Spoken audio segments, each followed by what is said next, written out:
হিমন্ত, তুমি কি পাগল হয়ে গেছো? আগামী সপ্তাহে হিরণ আর আমার বিয়ে। কি? আপনি বিয়েতে রাজি? হুম। রাজি না হওয়ার কি আছে? আমার বাবার পছন্দই আমার পছন্দ। কিন্তু আপনি তো আমাকে ভালোবাসেন বলেছিলেন। আরে, সেটা তো আমি এমনি বলেছিলাম, আবেগের পরে। ম্যাম, আপনি কি সিরিয়াস? কেন? তোমার কি ফান মনে হচ্ছে? ছি, আমি ভাবতে পারছি না ম্যাম। আমি তো নিজ কাউকে ভালোবেসেছি, এখন আমার ভালোবাসার প্রতি আমার নিজেরই ঘৃণা হচ্ছে। চুপ করে আছে, তবে ওনার মুখ দেখে এটা স্পষ্ট বোঝা যাচ্ছে যে সিমি ম্যাম অনেক খুশি। ভালো থাকবেন। আমি হিমান্ত হিমু। ফ্রেন্ড সার্কেলে সবাই হিমু নামেই ডাকে। পড়াশোনায় তেমন একটা ভালো ছাত্র না, এবার এসএসসি ক্যান্ডিডেট। বাবা একটা ছোটখাটো অফিসে জব করে। মধ্যবিত্ত পরিবার আমাদের। আমরা এক ভাই এক বোন। বড় অপু ভার্সিটির 3য় বর্ষে পড়ে। আমার পরীক্ষার আর 2 মাস বাকি, তাই কোচিংয়ে যাওয়ার জন্য তৈরি হচ্ছে। হিমু, এখনো হয়নি তোর? এই তো আসছি মা। বস এখানে।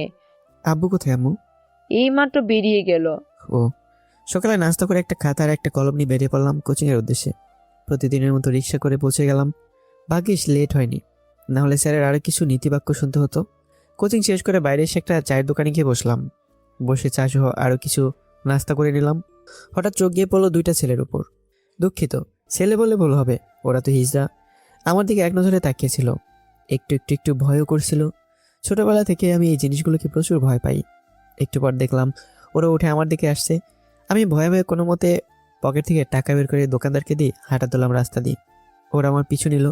অবস্থা ভালো ঠিকছে না, দিলাম দৌড়। ওরা পিছন পিছন দৌড়াতে লাগলো। কোন দিকে যাচ্ছি তার কোনো হুঁশ নেই। শুধু এতটুকু জানি যে আমাকে এদের হাত থেকে পালাতে হবে। এভাবে অনেকক্ষণ দৌড়ানোর পর পিছন দিকে ফিরে দেখি ওরা নেই, তার মানে পিছু ছেড়েছে। রাস্তার মাঝখানে দাঁড়িয়ে হাঁটুতে বর দিয়ে শ্বাস নিচ্ছিলাম। হঠাৎ মনে হলো সামনে কোনো একটা গাড়ি এসে দাঁড়ালো। সামনে তাকিয়ে তো ভয় গলা শুকিয়ে গেল। বাবা, পুলিশ! পুলিশের গাড়ি এসে দাঁড়িয়েছিল আমার সামনে। দৌড়ে পালাতে যাবো ঠিক তখনই পেছন দিয়ে একটা লোক এসে শার্টের পেছনে ধরে ফেললো। কিরে, পালাচ্ছিস কেন? না ভাই, কই, আমি তো পালাছিলাম না। চুপ। আমি নিজে দেখলাম তুই দৌড়ে আসছিলি। স্যার এমনি দৌড়াচ্ছিলাম মামা, মানে জগিং। হ্যাঁ স্যার, জগিং করছিলাম।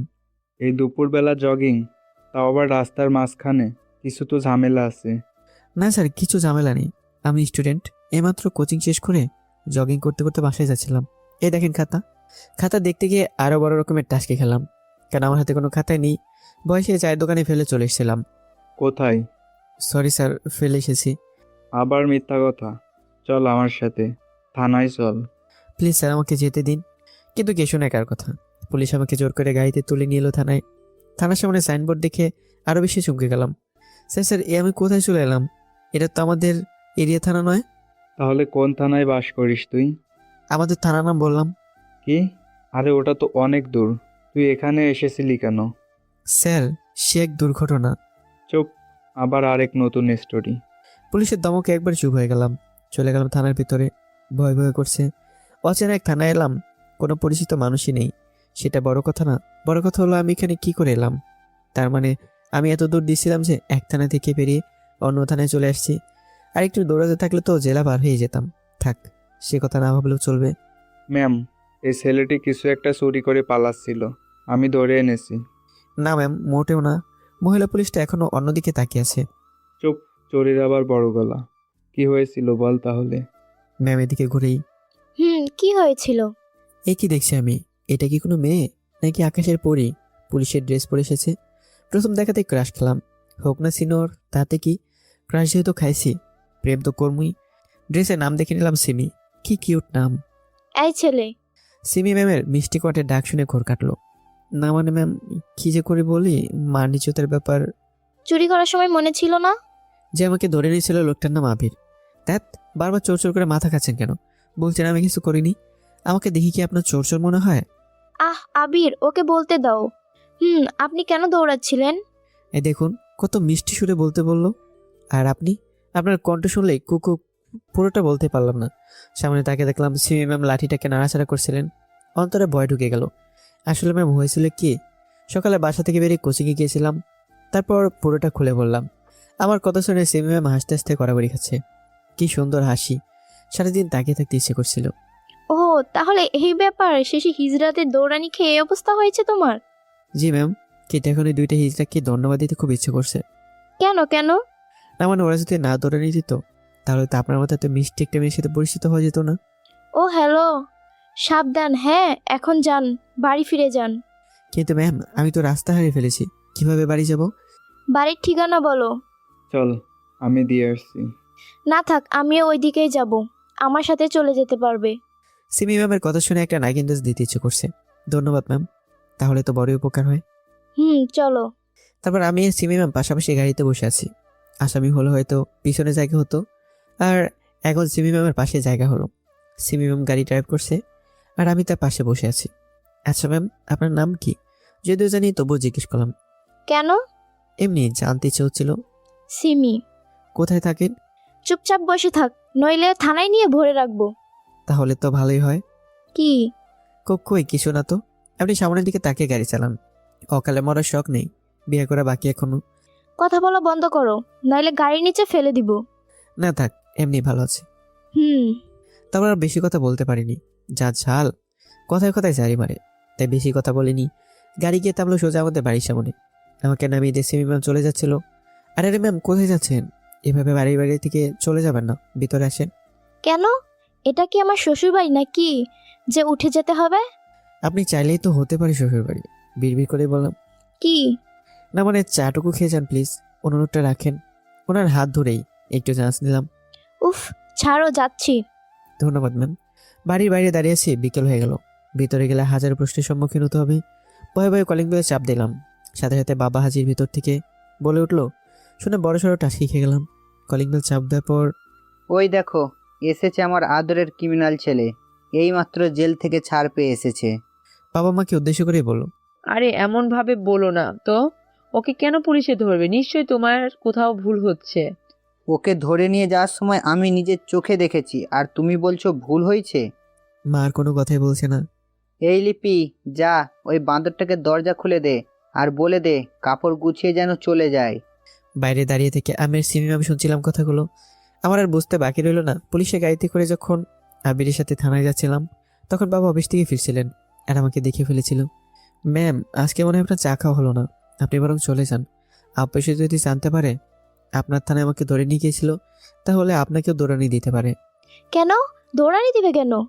তার একমাত্র আদরে ছোট ভাইকে ধরে নিয়ে গিয়েছেন আপনারা। হঠাৎ করে আপু দরজা খুলে সিমি ম্যামকে দেখে বলল। সিমি, তুই এখানে? আরে লিপি, তুই কেমন আছিস দোস্ত? দুজনকে জড়িয়ে ধরলো। এই তো ভালো। এতদিন পর মনে পড়লো তোর আমার কথা? সিমি ম্যাম বলল, কি করবো বল, পুলিশে জয়েন করলাম তো, তাই ব্যস্ত থাকি বেশিরভাগ সময়। ও, তাহলে তুই আমার ভাইকে নিয়ে গেছিলি? সরি রে, ভুল হয়ে গেছে, আর নিব না কখনো। আর আমি কি জানতাম নাকি যে ও তোর পিচ্ছি ভাই? জানলে তো আর থানায় নিতাম না, জামাই আদর করতাম। এই যে ম্যাম, আমি কিন্তু পিচ্ছি না, ওকে? মুখ সামলে। আর কি শুরু করছেন আপনারা? আপনার কি চিনে নাকি একজন আরেকজনকে? হ্যাঁ, আমরা কলেজ লাইফ থেকে একজন আরেকজনের বেস্ট ফ্রেন্ড। এই আপু, তোর সব কিউট বান্ধবীদের মধ্যে ইনিও একজন নাকি? আপুর কানের কাছে কি বললাম কথাটা? চুপ, তোর সিনিয়র, সম্মান দিয়ে কথা বলবি। আইসে, তোর সব ফ্রেন্ডকে যদি সম্মান করি তাহলে আমার সিনিয়র মেয়ের সাথে প্রেম করার ইচ্ছাটা পূরণ করবে কে? তুই যাবি? আচ্ছা যাচ্ছি। ম্যামকে নিয়ে ভিতরে আসিস, বাইরে থেকে বিদায় করিস না। তোকে বলতে হবে না, যা ভাগ। চলে এলাম সেখান থেকে। আসার সময় দেখলাম আমার আর আপুর কথা শুনে সিমি ম্যাম নিচের দিকে তাকিয়ে মুচকে মুচকে হাসছিল। কিরে, কোথা থেকে কি চুরি করে জেলে গিয়েছিলে? তোর আম্মু, তুমিও না, কারো বিশ্বাস নেই আমার উপর। মেহমান এসেছে, কেউ একটু তার সেবা যত্ন করো, তা না, আমাকে শুধু শুধু দোষ দিয়ে যাচ্ছ। মেহমান? হ্যাঁ আপু, বাড়ি দাঁড়িয়ে কি করিস? আমার শুনে আপু আর সিমি ম্যাম দুজনেই ভিতরে আসলো। আম্মু তো পুলিশ দেখে ব্যাপা চাকা খেয়ে গেল। আসসালামু আলাইকুম আন্টি। ওয়ালাইকুম আসসালাম। তোমাকে তো চিনলাম না মা। আম্মু, ও সিমি আমার ফ্রেন্ড, আপাতত পুলিশে আছে। ও আচ্ছা, তোমরা বসো। হিমু, আমার সাথে আয়। আচ্ছা, আমি আম্মুর সাথে চলে গেলাম। আর সিমি ম্যাম আর আপু বসে বসে গল্প করছিল। থানায় কেন গিয়েছিলে? আমি যাইনি, একটা পুলিশ আমাকে ভুল বুঝে ধরে নিয়ে গেছিল। কেন? তারপর আম্মুকে সব বললাম। আম্মু আমার কথা শুনে হাসতে হাসতে বসে পড়ছে। এখানে থাকলাম না, বসার ঘরে গিয়ে দেখলাম বাবা আর আপু সিমি ম্যামদের সাথে বসে একসাথে হাসাহাসি করছে। আমার আর বোঝার বাকি রইল না যে হিজড়ার ব্যাপারটা বাবাও জেনে গেছে। এখানে থাকলে আমাকে নিয়ে আরো বেশি হাসাহাসি করবে, তাই চলে এলাম নিজের ঘরে। কানে হেডফোন লাগিয়ে গান ছেড়ে শুয়ে রইলাম। কখন যে ঘুমিয়ে পড়েছি মনে নেই। খিদে জ্বালায় ঘুম থেকে উঠলাম, শুনলাম সিমি ম্যাম চলে গেছে। ঘুম থেকে উঠে ফ্রেশ হয়ে কিছু খেয়ে নিলাম। রাতটা কোনো মতে পার করলাম। সকালবেলা একটা কলম নিয়ে আর একটা খাতা নিয়ে চলে গেলাম কোচিংয়ের উদ্দেশ্যে। কোচিং শেষ করে একটা রিক্সা নিয়ে চলে গেলাম থানায়, অর্থাৎ সিমি ম্যামের কাছে। গিয়ে দেখলাম সিমি ম্যাম কিসের যেন একটা ফাইল দেখছিল। Good morning ma'am. এখন দুপুর। ম্যাম নিজের দিকে তাকিয়ে বলল, ও সরি। এখন আবার কি মনে করে এসেছো? আপনাকে দেখতে বলেই জিব্বায় কামড় দিয়ে উঠলাম। মানে? না কিছু না, এমনি আসলাম। আচ্ছা, এখানে পার্মানেন্ট থাকার কোনো উপায় নেই? আমার কথা শুনে উনি অবাক হলেন, কিন্তু উনি যা বললো তা শুনে তো আমি আরো দ্বিগুণ অবাক হয়ে গেলাম। একটা মার্ডার করে চলে এসো, পার্মানেন্ট থেকে যেতে পারবে। সিমি ম্যামের কথা শুনে দুইবার ছোট ছোট কাশি দিলাম। তা দেখে সিমি ম্যাম এক গ্লাস পানি গিয়ে দিলেন। পানি খাওয়ার পর সিমি ম্যামের দিকে তাকিয়ে রইলাম। উনি এখন আবার সেই ফাইল নিয়ে ব্যস্ত হয়ে পড়ছেন। কই ভাবলাম আমার সাথে একটু কথা বলবে, আরো কত কি, আর এসব না করে ফাইল নিয়ে বসে আছেন। ইরে, এখানে বসে আছিস কেন? যা এখান থেকে। কেন, আপনার কোনো সমস্যা? এখানে পার্মানেন্ট থাকার উপায় পেয়ে গেছি। চুপ, পুলিশের সাথে গলা নামিয়ে কথা বল। রাগ তোর পুলিশ। হাতে থাকা গ্লাসটা দিয়ে সোজা মাথা বরাবর জোরে আঘাত করলাম। গ্লাসটা ভেঙে গেল। আবিরের মাথা থেকে রক্ত ঝরছে। চারদিকে হইহুল্লোড় পড়ে গেল। স্বাভাবিকভাবে দাঁড়িয়ে রইলাম। সিমি ম্যাম কয়েকটা পুলিশ দিয়ে আবিরকে হসপিটালে পাঠিয়ে দিল। কেন মারলি ওকে? সিমি ম্যাম স্বাভাবিক গলায়, এখানে থেকে যাবার জন্য। ঠাস ঠাস করে দুটো গালে বসিয়ে দিল। আমি ভাবতে পারিনি সিমি ম্যাম এমন একটা কাজ করবেন। চটটা সজরেই দিয়েছে। গালে হাত দিয়ে দাঁড়িয়েছি। খুব শখ তোর জেলের ভাত খাওয়ার, তাই না? আয় তাহলে এদিকে।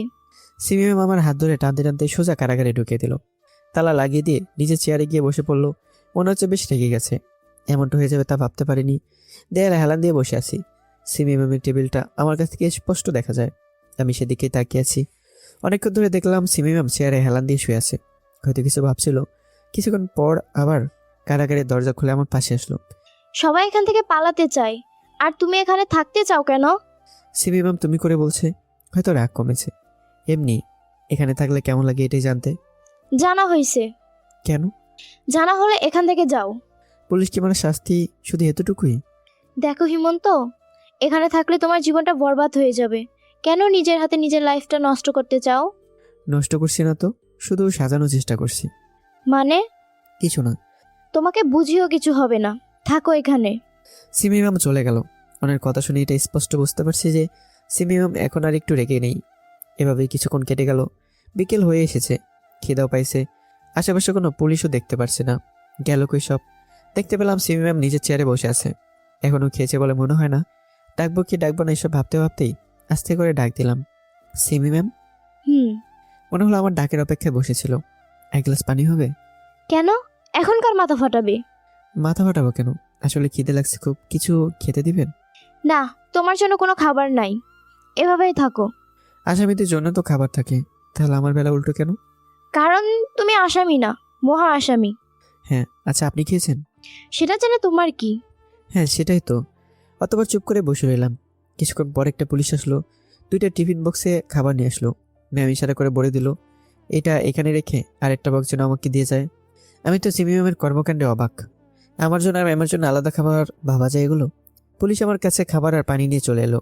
খিদে ছিল প্রচুর। চুপচাপ বসে গিলতেছিলাম। ঝালও লাগছে প্রচুর। হয়তো মরিচ 2 থেকে 4টা একসাথে কামড়ে ফেলছি। কি করব বুঝতে পারছি না।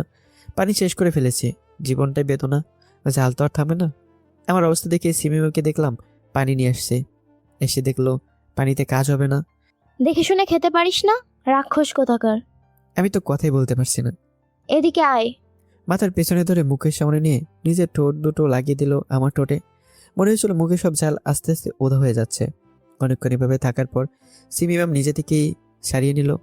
এখনো ঝাল আছে? না। জানি থাকবে না। সিমি ম্যাম উঠে যাচ্ছিল। আমি বসা থেকে তার হাতটা ধরে ফেললাম। কি হলো? ছাড়ো। আরেকটা দিবেন ম্যাম? কি? যে ওষুধ দিয়ে ঝাল থামালেন সেটা। ওষুধ সবসময় খেতে নেই, পেটে অসুখ করবে। আমি তো খাবই। আমি উঠে দাঁড়ালাম এবং সিমি ম্যামের দিকে এগোতে লাগলাম। উনিও পিছুতে লাগলেন। কি হলো, এভাবে আসছো কেন? ওষুধ খাবো বলে। এটা কিন্তু ভালো হবে না। পিছনে দেয়ালে আটকে গেল। আমিরের মুখের ঠিক সামনে চলে আসলাম। সিমি ম্যাম নিজের চোখ দুটো বন্ধ করে ফেলেন। হঠাৎ আমার ফোনটা বেজে উঠলো। সব কিছু ভন্ডুল করে দিল। আমি ফোনটা বের করে রিসিভ করা মাত্রই সিমি ম্যাম ফোনটা কেড়ে নিয়ে কথা বলা শুরু করলো। কিরে হেমন্ত, কোথায় তুই? সন্ধ্যা হয়ে গেছে, এখনো আসছিস না কেন? কণ্ঠ শুনে বুঝলাম আপু ফোন ধরেছে। তোর আদরের ভাই এখন আমার কাছে। জেলের হাওয়া খাচ্ছে। সিমি তুই, হিমান্তের ফোন তোর কাছে গেল কি করে?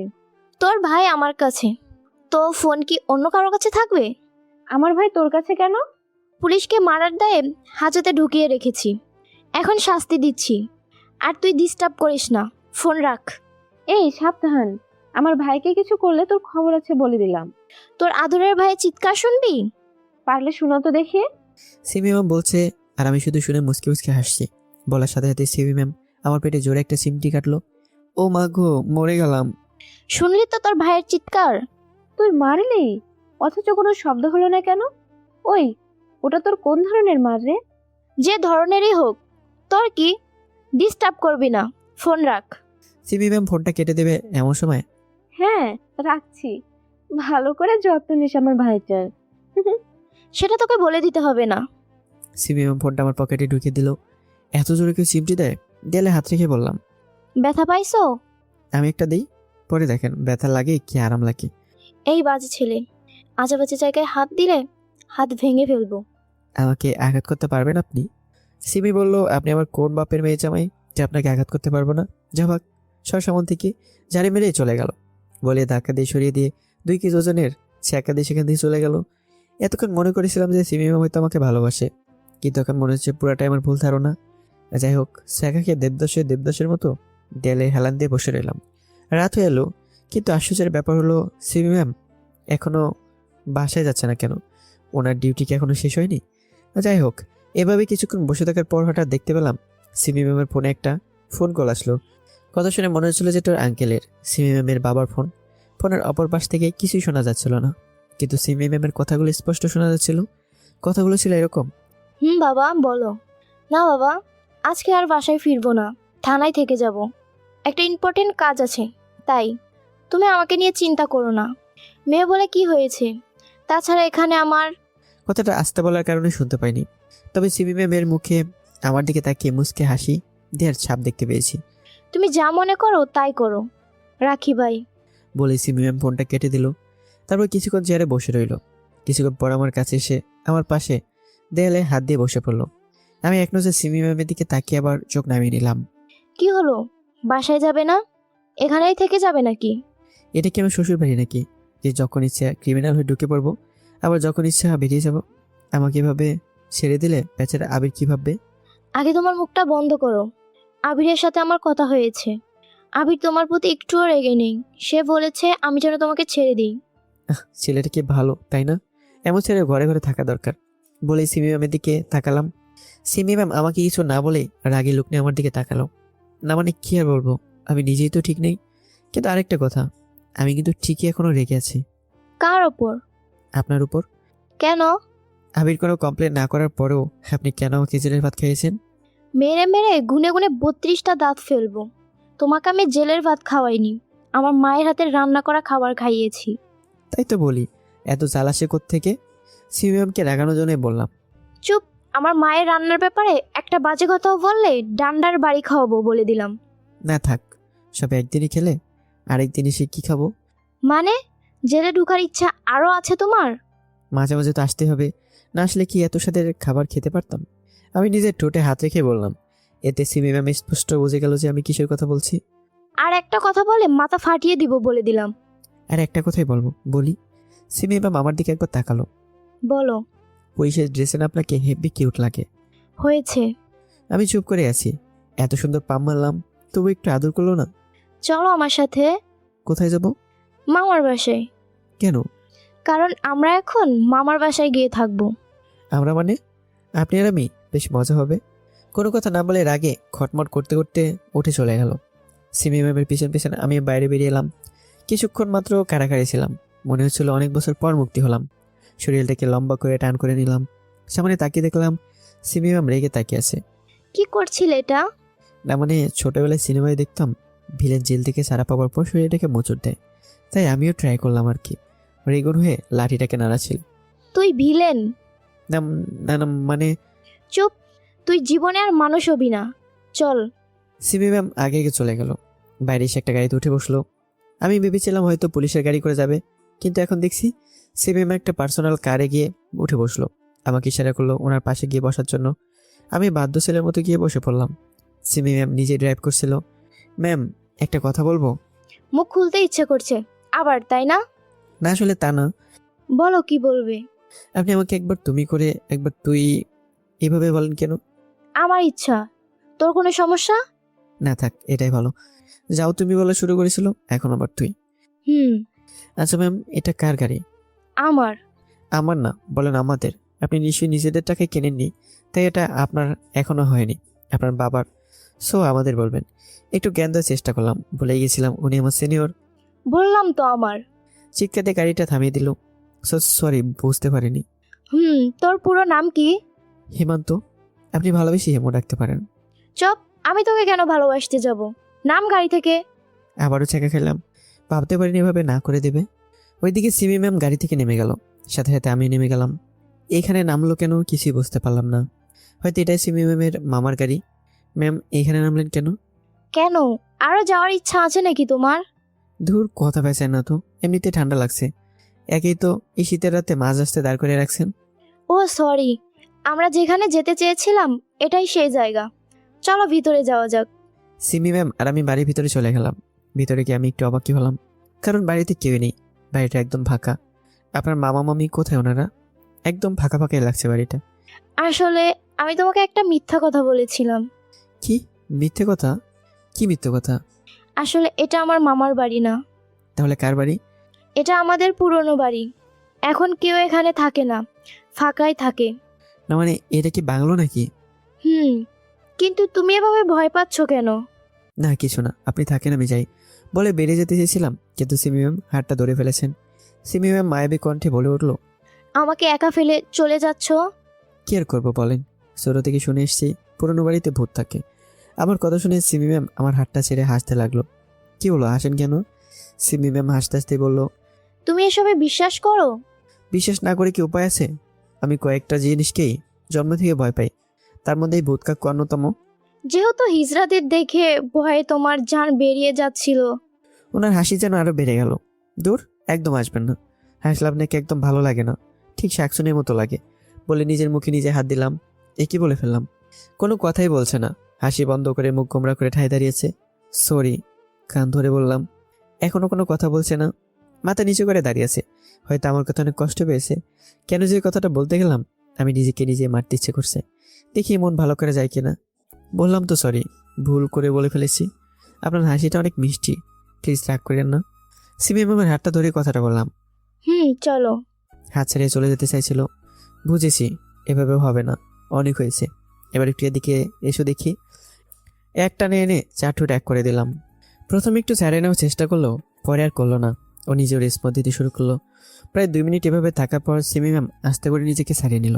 আমি আর জোর করে নিই। কি করছো এসব? এসবের মানে কি? কেন বুঝেন না? না। সত্যি? দেখো হিমন্ত, আমি তোমার থেকে সিনিয়র, আমাদের মাঝে কোনো সম্পর্ক হয় না। আপনি চাইলেই হয়। আমি আপনাকে দেখার পর থেকে আর কিছুই ভাবতে পারি না, শুধু আপনাকে নিয়ে ভাবতে ভালো লাগে। আমি এটা বুঝে গেছি যে আমার জীবনে শুধু আপনাকেই দরকার। সিমি ম্যামের এক হাত ধরেই। দেখো হিমন্ত, এটা তোমার ভালোবাসা নয়, এটা তোমার আবেগ। কয়দিন থাকবে তোমার এই আবেগ? 1 দিন, 2 দিন, 1 সপ্তাহ? একটা সময় ঠিকই সব আবেগ শেষ হয়ে যাবে। হাতটা ছাড়িয়ে বললেন, আপনাকে নিয়ে আমার অনুভূতিগুলো যদি আবেগ হয়, তাহলে ভালোবাসা কাকে বলে? সিমি ম্যামের কাঁধে হাত রেখে বললাম। উনি নিশ্চুপ। আচ্ছা, আপনি আমাকে একটা কথা বলবেন? কি? আপনি আমাকে একটু ভালোবাসেন না? কিছুক্ষণ ভাবলো। না। আর কিছু না বলে ঘর থেকে বেরিয়ে যেতে লাগলাম। কি হবে এখানে থেকে, যেখানে একটা পুলিশের মন জয় করতে পারলাম না? শুধু তো মায়া বাড়ির লাভ কি? পেছন থেকে সিমি বলে উঠলো, কোথায় যাচ্ছ বাড়িতে।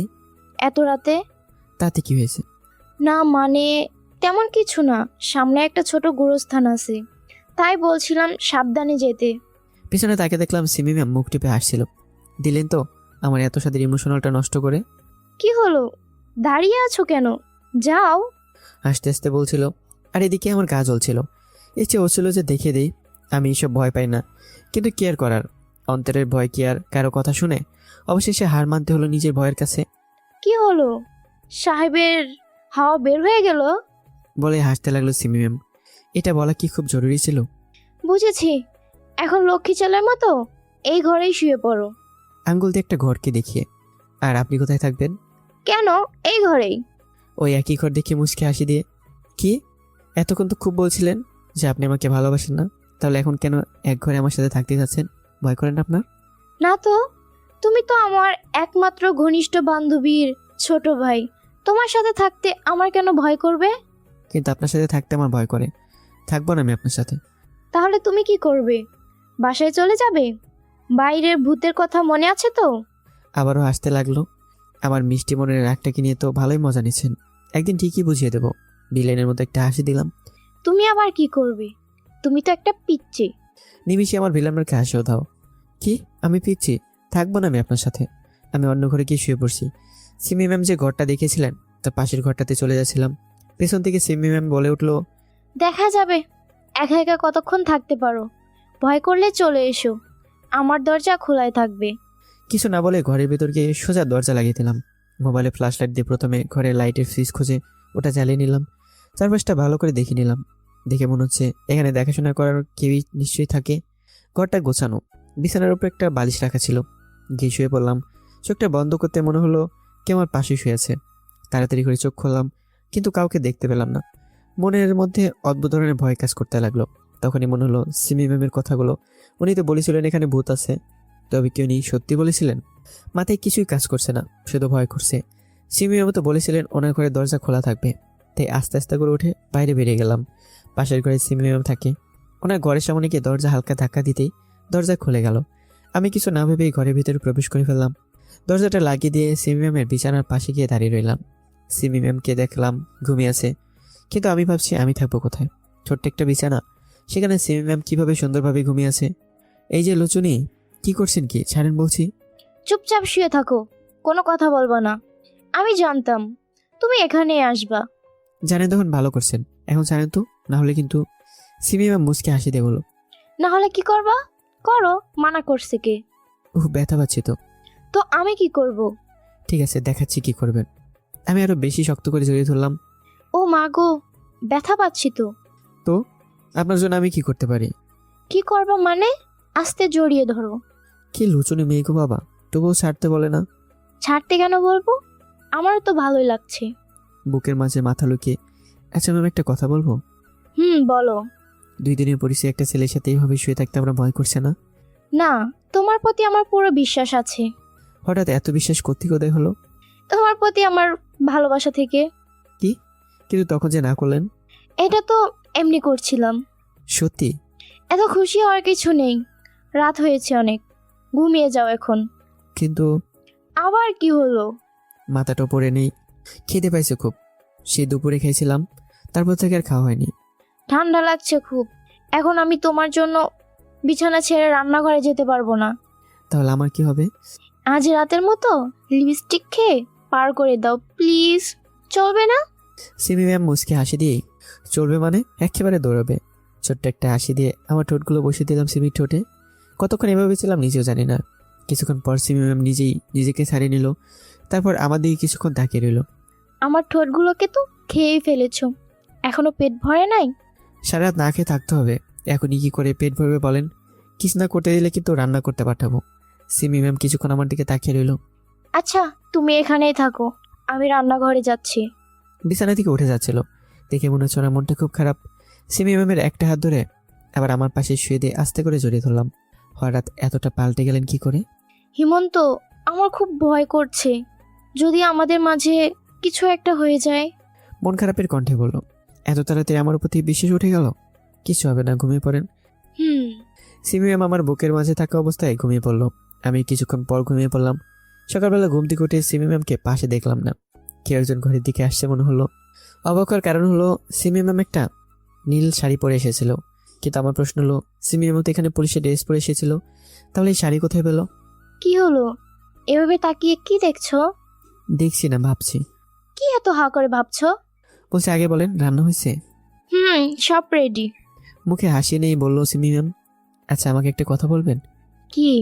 এটা তো আপনাদের পুরাতন বাড়ি, তাই না? তাহলে এই শাড়ি, রান্না করা আসবাবপত্র এসব কোথায় পেলেন? আসলে আমি তোমাকে একটা মিথ্যা কথা বলেছি। মাথা নিচু করে মাথা চুলকাতে বললেন সিমি ম্যাম। কি মিথ্যে কথা? আসলে এটা আমাদের পুরাতন বাড়ি না তো? এটাই আমাদের বর্তমান বাড়ি। তাহলে আঙ্কেল আন্টি কোথায়?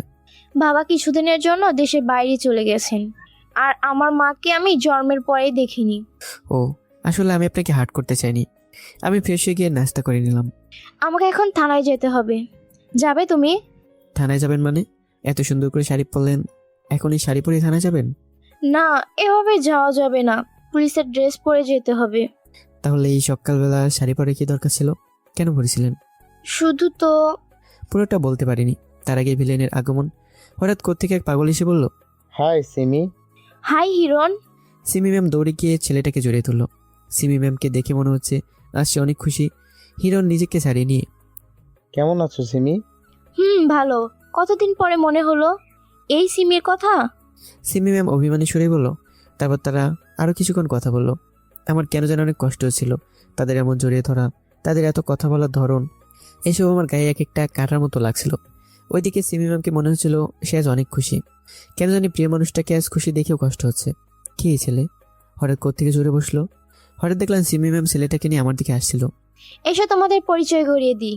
হিমন্ত, এ হলো হিরণ, আমার কাজিন। আর হিরণ, এ হলো হিমন্ত, আমার বেস্ট ফ্রেন্ডের ছোট ভাই। সিমি ম্যাম পরিচয় করে দিল। হাই হিমন্ত। হিরণ হাত বাড়িয়ে, হ্যাঁ। আমি হাত বাড়িয়ে হাত মিলিয়ে নিলাম। হিমন্ত, তুমি এখন বাড়ি চলে যাও, কেমন? আর আপনি? আমি হিরণকে নিয়ে থানায় যাব। আচ্ছা। সেখান থেকে চলে আসলাম। আসার সময় ওনাদের মাঝে কিছু কথা শুনতে পেলাম। কথাগুলো ছিল এমন, ও এত সকালে এখানে কি করছে? এমনি এসেছিল। শাড়িতে তোমাকে অনেক সুন্দর লাগছে। তাই? তা হঠাৎ শাড়ি কেন পরেছিলে? আমার জন্য বুঝি? তোমার জন্য। আর কিছু শুনতে পাইনি। বেরিয়ে গেলাম বাড়ি থেকে। ভালো লাগছে না কিছুই। খাতাটা হাতে নিয়ে চলে গেলাম কোচিংয়ে। কোচিং শেষ করে পাশের দোকান থেকে একটা সিগারেট আর একটা ডিসলাইয়ের প্যাক নিয়ে একটা পুকুর পাড়ে গিয়ে বসে রইলাম। এই জায়গায় আমি প্রায় সময়ই বসে থাকি। পাশ দিয়ে একটা রাস্তা গিয়েছে, সেখান থেকে সবসময় গাড়ি চলাচল করে। সেখানে বসে সিগারেট খাচ্ছিলাম আর আকাশের দিকে দোয়া ছাড়ছিলাম। হঠাৎ একটা গাড়ির দিকে চোখ গেল। গাড়ির গ্লাসটা নামানো, ভিতরে হিরণ আর সিমি ম্যাম বসে হাসাহাসি করছে আর কথা বলছে। তার থেকেও বেশি অবাক হলাম সিমি ম্যামের গায়ে শাড়ি দেখে। উনি তো বলেছিলেন থানায় শাড়ি নিয়ে যাওয়া যাবে না, তাহলে এটা কি? ওই ছেলের সাথে কি করে শাড়ি পরে ঘুরে বেড়াচ্ছে? আমার বোঝার আর কিছু বাকি রইল না যে যা বোঝার তাই তখন বোঝা হয়ে গেছে। ওদের সম্পর্ক শুধু কাজিনের মধ্যে নেই, অন্য কিছু আছে। একটা রিক্সা নিয়ে বাড়ি চলে এলাম। বাড়ির বাইরে এসে কলিং বেল চাপতে আম্মা এসে দরজা খুলে দিল। কি ভাই, সারা রাত কই ছিলি? তোর বান্ধবীর কাছে। তা আমার বান্ধবীটা কেমন? টক ঝাল মিষ্টি, তাই না? মুখ অনেকটা হাসি রেখে, ইস পুরোটাই জাল, মিষ্টির কানাকড়িও নেই। শর্ত অপু ভালো লাগছে না। ভালো লাগবে কি করে? সিমিকে তো বাসায় রেখে এসেছিস, তা এখানে নিয়ে আসলি না কেন? আমার ছোট ভাইয়ের হবু বউটাকে একটু নতুন ভাবে দেখতাম। দূর, তারা তোকে দেখাচ্ছি। আম্মু কোথায় তুমি? ঘরে ঢুকতে ঢুকতে আম্মুকে ডাক দিলাম। কি রে, এভাবে শাড়ির মতো চিল্লাচ্ছিস কেন? কি আজব জায়গায় হান দিলাম, এখানে সারও চেঁচায়। কি হলো, কথা বলছিস না কেন? চিল্লাইছি কে সাধে? দেখো তোমার বুড়ি কি বলে। ও, এখন আমার মেয়ের দোষ হয়ে গেল, তাই না? আপনি মেয়ে নিয়ে ঘুরতে পারেন আর আমার মেয়ে বললেই দোষ? মাফ কর মা আমার, আর জীবনেও তোমার মেয়ের ব্যাপারে নালিশ করবো না। বুঝতে পারছি আজ বাবা করে নেই বলে কি আমার পক্ষে নেই। বাবা বাইরে বেরিয়ে বলতে লাগলো, কে বলছে আমি ঘরে নেই রে?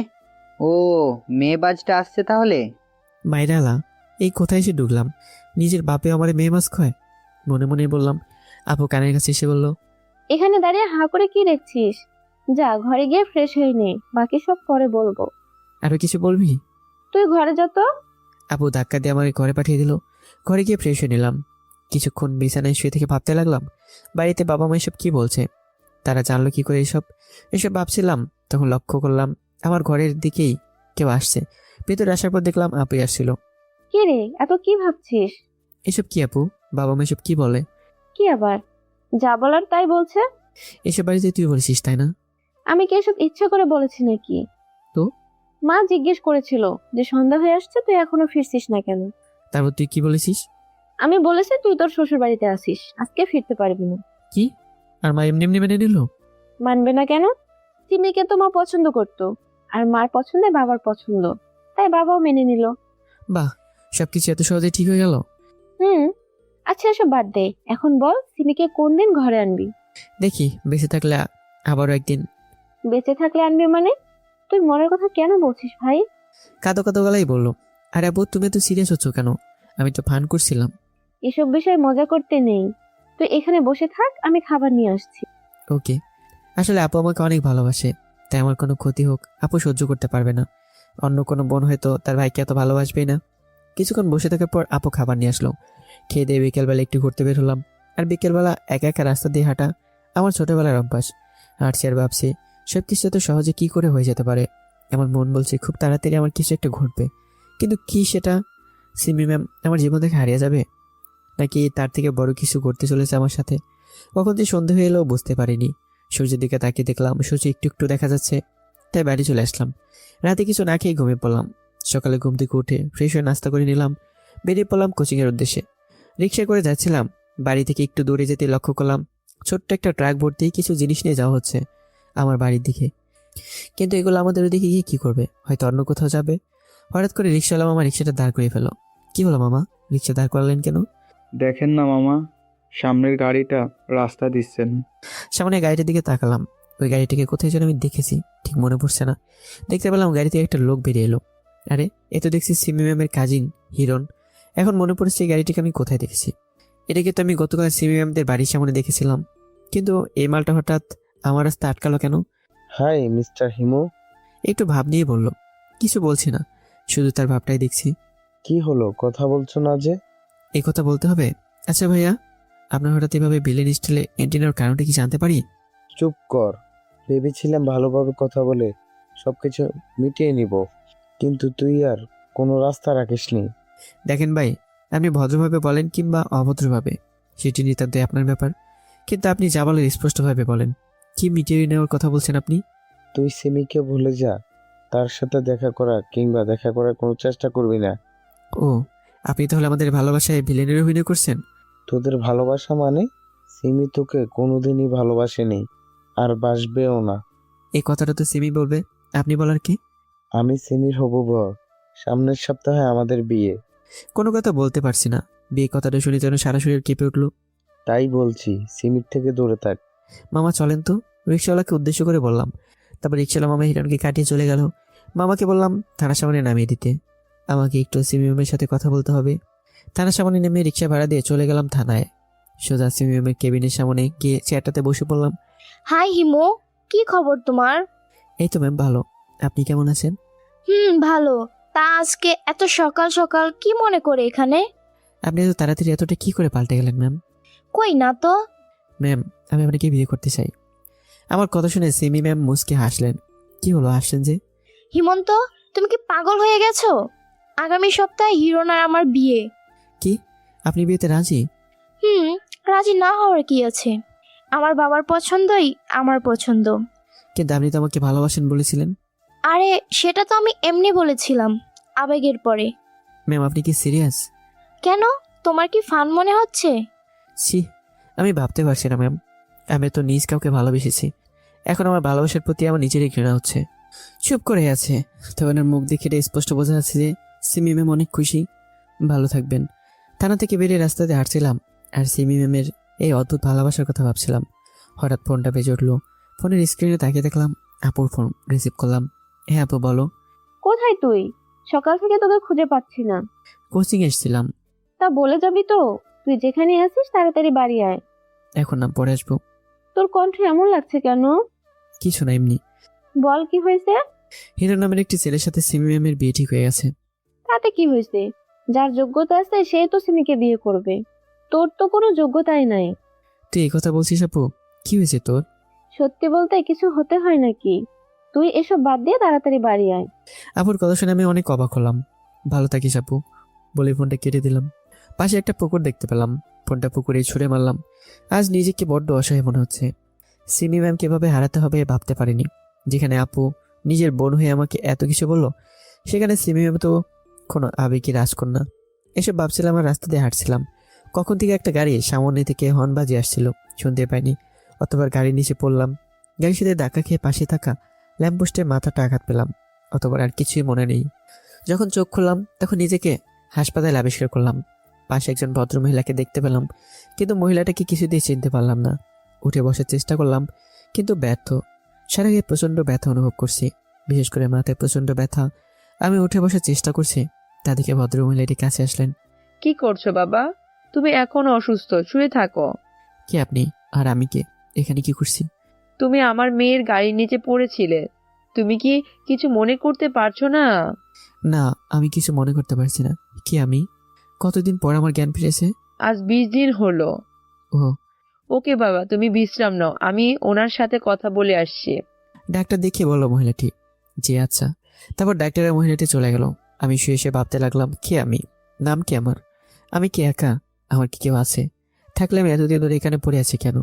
কেউ আমার খোঁজ নিল না কেন? এসব ভাবতে কেউ মাথায় আবার ব্যথা শুরু হয়ে গেল। এভাবে কখন যে ঘুমিয়ে পড়লাম মনে নেই। চোখ মেলে দেখলাম একটা মেয়ে আমার পাশে বসে আছে, কিন্তু মেয়েটাকে যেন আমি আগে কোথাও দেখেছি, কিন্তু কিছুই মনে করতে পারছি না। এখন কেমন আছেন? হ্যাঁ, ভালো। নাম কি আপনার? জানি না। আপনি কে? আপনি আমার গাড়ির নিচেই পড়েছিলেন। ও হুম। আচ্ছা, আপনার কি কিছুই মনে পড়ছে না? না। মেয়েটা আমার দিকে এক হাত বাড়িয়ে। ওকে, সমস্যা নাই। আমি হিমি। আপনি? আমি কিছু না বলেই শুধু মুচকি হাসি দিলাম। মেয়েটার কাণ্ড দেখে আমার অনেক হাসি পাচ্ছে। ও সরি, আপনি তো আপনার নাম জানেন না। আপনার হাসিটা কিন্তু অনেক সুন্দর। হ্যাঁ, আপনারটাও। আচ্ছা, আমি আপনাকে একটা নাম দেই। হ্যাঁ।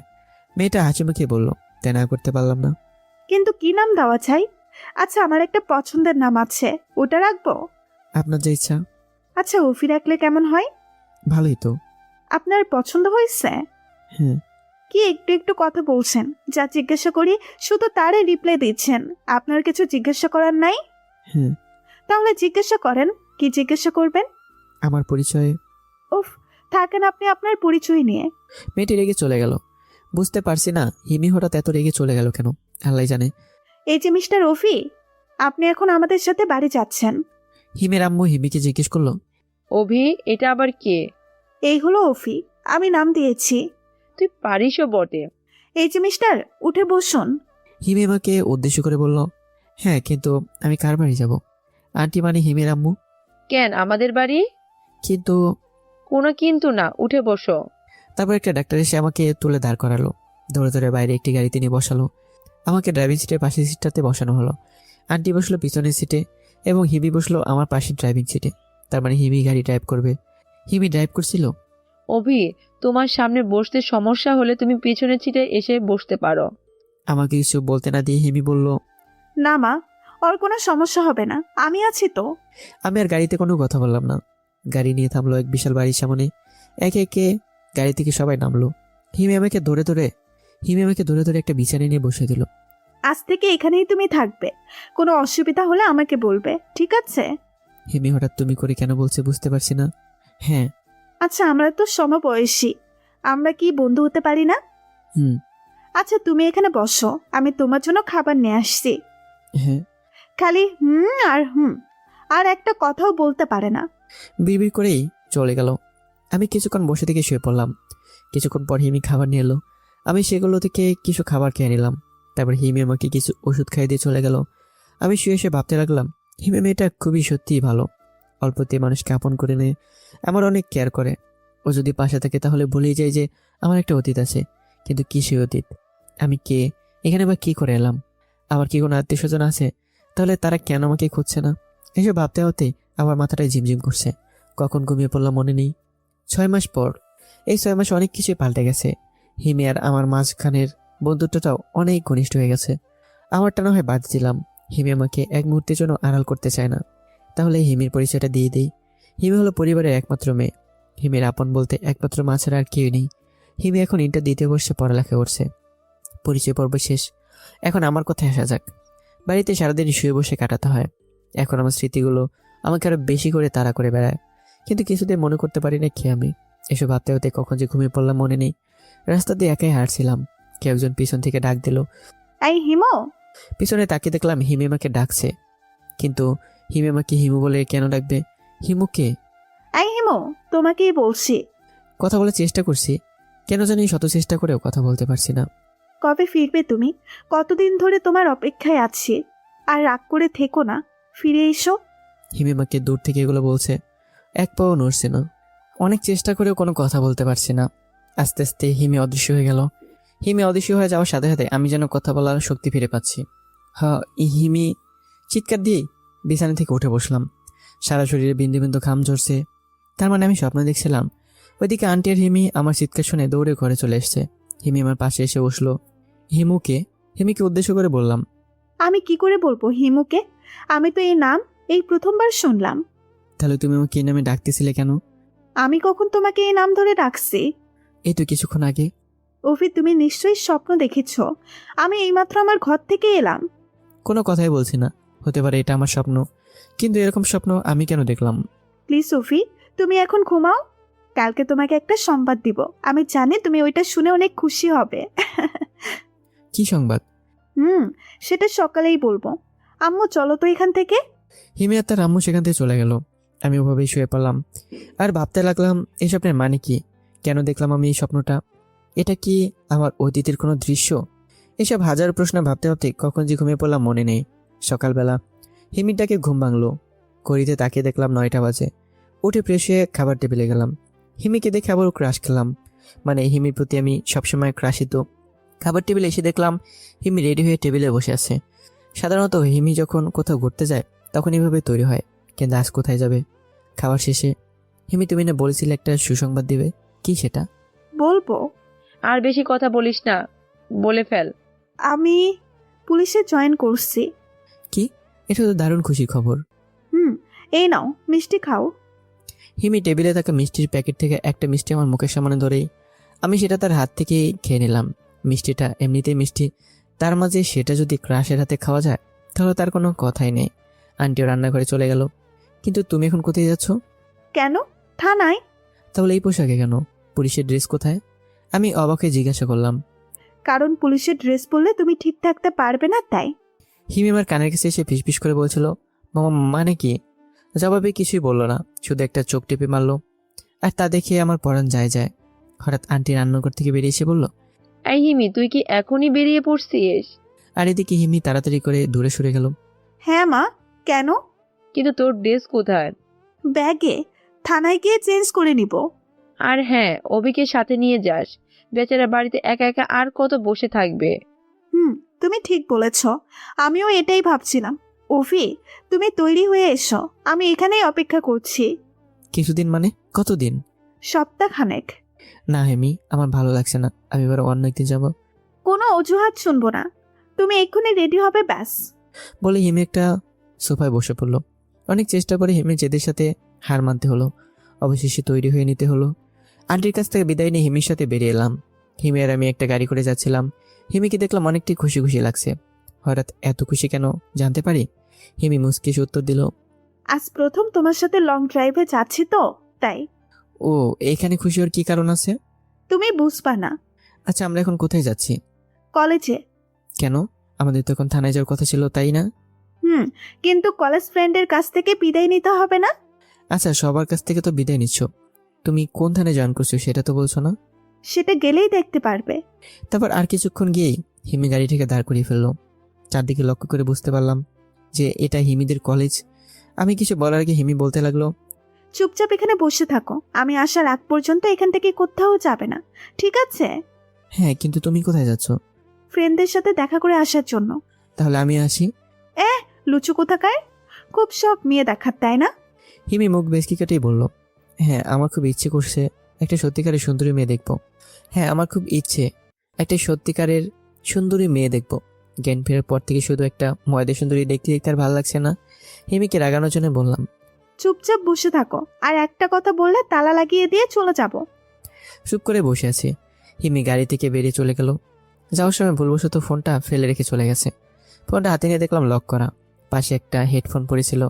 ফোন লক করা থাকলেও হেডফোন দিয়ে গান শোনা যায়। ওটা কানে লাগিয়ে গান শুনতে লাগলাম। প্রায় 10 মিনিট পর দেখলাম হিমি তার 3জন বান্ধবী নিয়ে এদিকে আসছে। গাড়ির কাছে এসেই, এই রিমি, তোরা তিনজন পেছনে গিয়ে বস।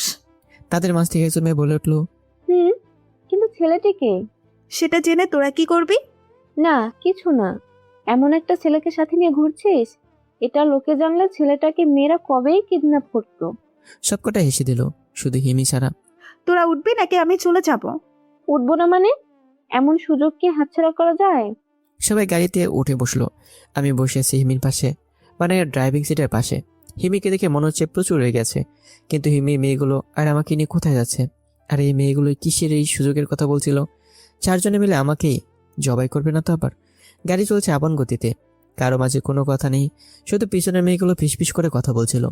এই যে শুনছেন, পিছনের মেয়েগুলোর মধ্যে একজন আমাকে উদ্দেশ্য করে বলল, জি শুনছি, বলেন। আপনার নামটা জানতে পারি? অভি। বাহ, খুব সুন্দর নাম তো। কে রেখেছে এই নামটা? আন্টি নিশ্চয়ই। আন্টি মানে? আমি তো অবাক, আন্টিটা কে কাকে? একজন মেয়ে বলল। মানে আপনার আম্মুর কথা বলতেছি আর কি। আর হিমি ওইদিকে রাগে ফুসছে। না, হিমির দিকে তাকিয়ে ভয়ে ভয়ে বললাম, তো হ্যাঁ, হিমি রাখছে। হিমির চোখ থেকে চোখ সরিয়ে নিলাম। কেন শুনতে পাসনি? তোদের আন্টি রাখছে, হিমি আন্টি, আর এই ছেলে তোদের আঙ্কেল হয়, বুঝলি? হিমির কথা শুনে সবাই হা হয়ে গেল, সাথে আমিও। কেউ কোনো কথা বলছে না, সবাই চুপ। তারপর গাড়িটি গিয়ে একটা রেস্টুরেন্টের সামনে থামলো। হিমিদের সকল বান্ধবীদের নিয়ে রেস্টুরেন্টের ভিতরে ঢুকে গেল।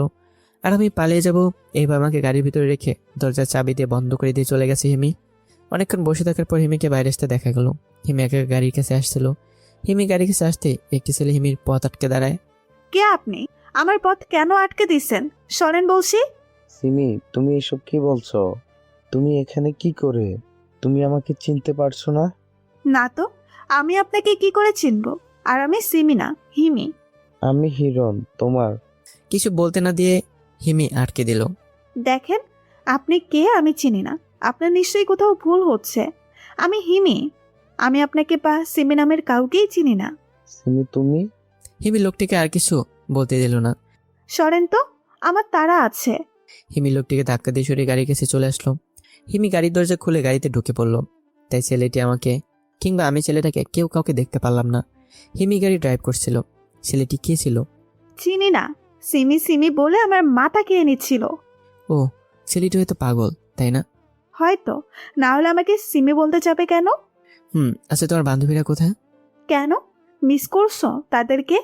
আরে তা না, ওরা হয়তো তোমার সাথে কেন এলো আর ওই রেস্টুরেন্টে কেন থেকে গেল, এটা জানতে চাইছিলাম আর কি। ও, আসলে আমি যে পুলিশে জয়েন করেছি এটা ওদেরকে বলার পর ওরা বলল যে ওদেরকে ট্রিট দিতে হবে, তাই সাথে করে নিয়ে এলাম। ও, তাই বলো। হুম। আচ্ছা, আমাদের গন্তব্য যেতে কতক্ষণ লাগবে? 3 থেকে 4 ঘন্টা। ও আচ্ছা। তুমি গাড়ি চালাতে পারো? হিমি আমাকে জিজ্ঞাসা করলো। জানি না, মনে হয় পারবো না।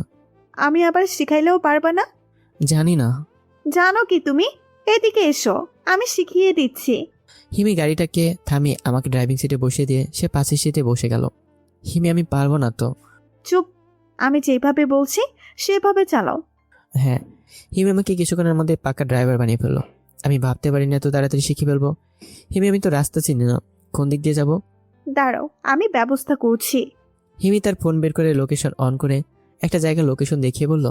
হিমি ফোনটা আমার হাতে ধরিয়ে দিয়ে বলল, এইখানে যাবে। আমি এই লোকেশন দেখেই ড্রাইভ করছিলাম। আর হিমি এদিকে সিট বেল্ট না লাগিয়ে আমার কাঁধে মাথা দিয়ে ঘুমাচ্ছিল। ঘুমন্ত অবস্থায় হিমিকে খুব মায়াবী লাগছিল, তাই আর ঘুমের মাঝে বিরক্ত করিনি। প্রায় 2 ঘন্টা পর লোকেশন দেখাচ্ছে আমরা কাছেই চলে এসেছি। তাই হিমিকে ডাকতে লাগলাম, হিমি। বলো। একবার ডাক দিতে উঠে পড়লো। তুমি ঘুমাওনি? না তো। তাহলে এতক্ষণ ওভাবে শুয়েছিলে কিভাবে? ঘুম পাইনি?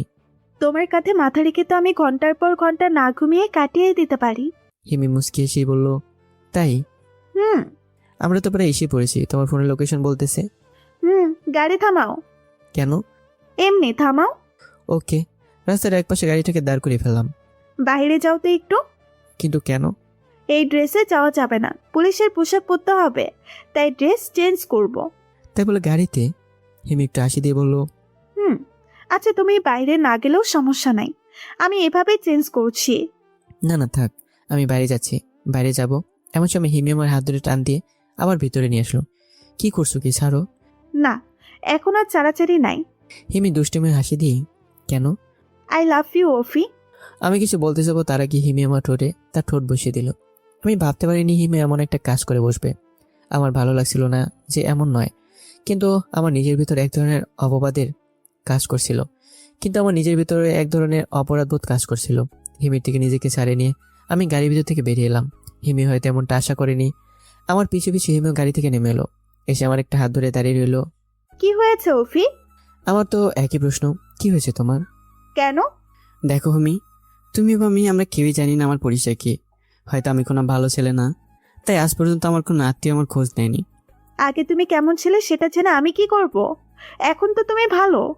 হ্যাঁ, কিন্তু ভালো শুধু সীমিত সময়ের জন্যই।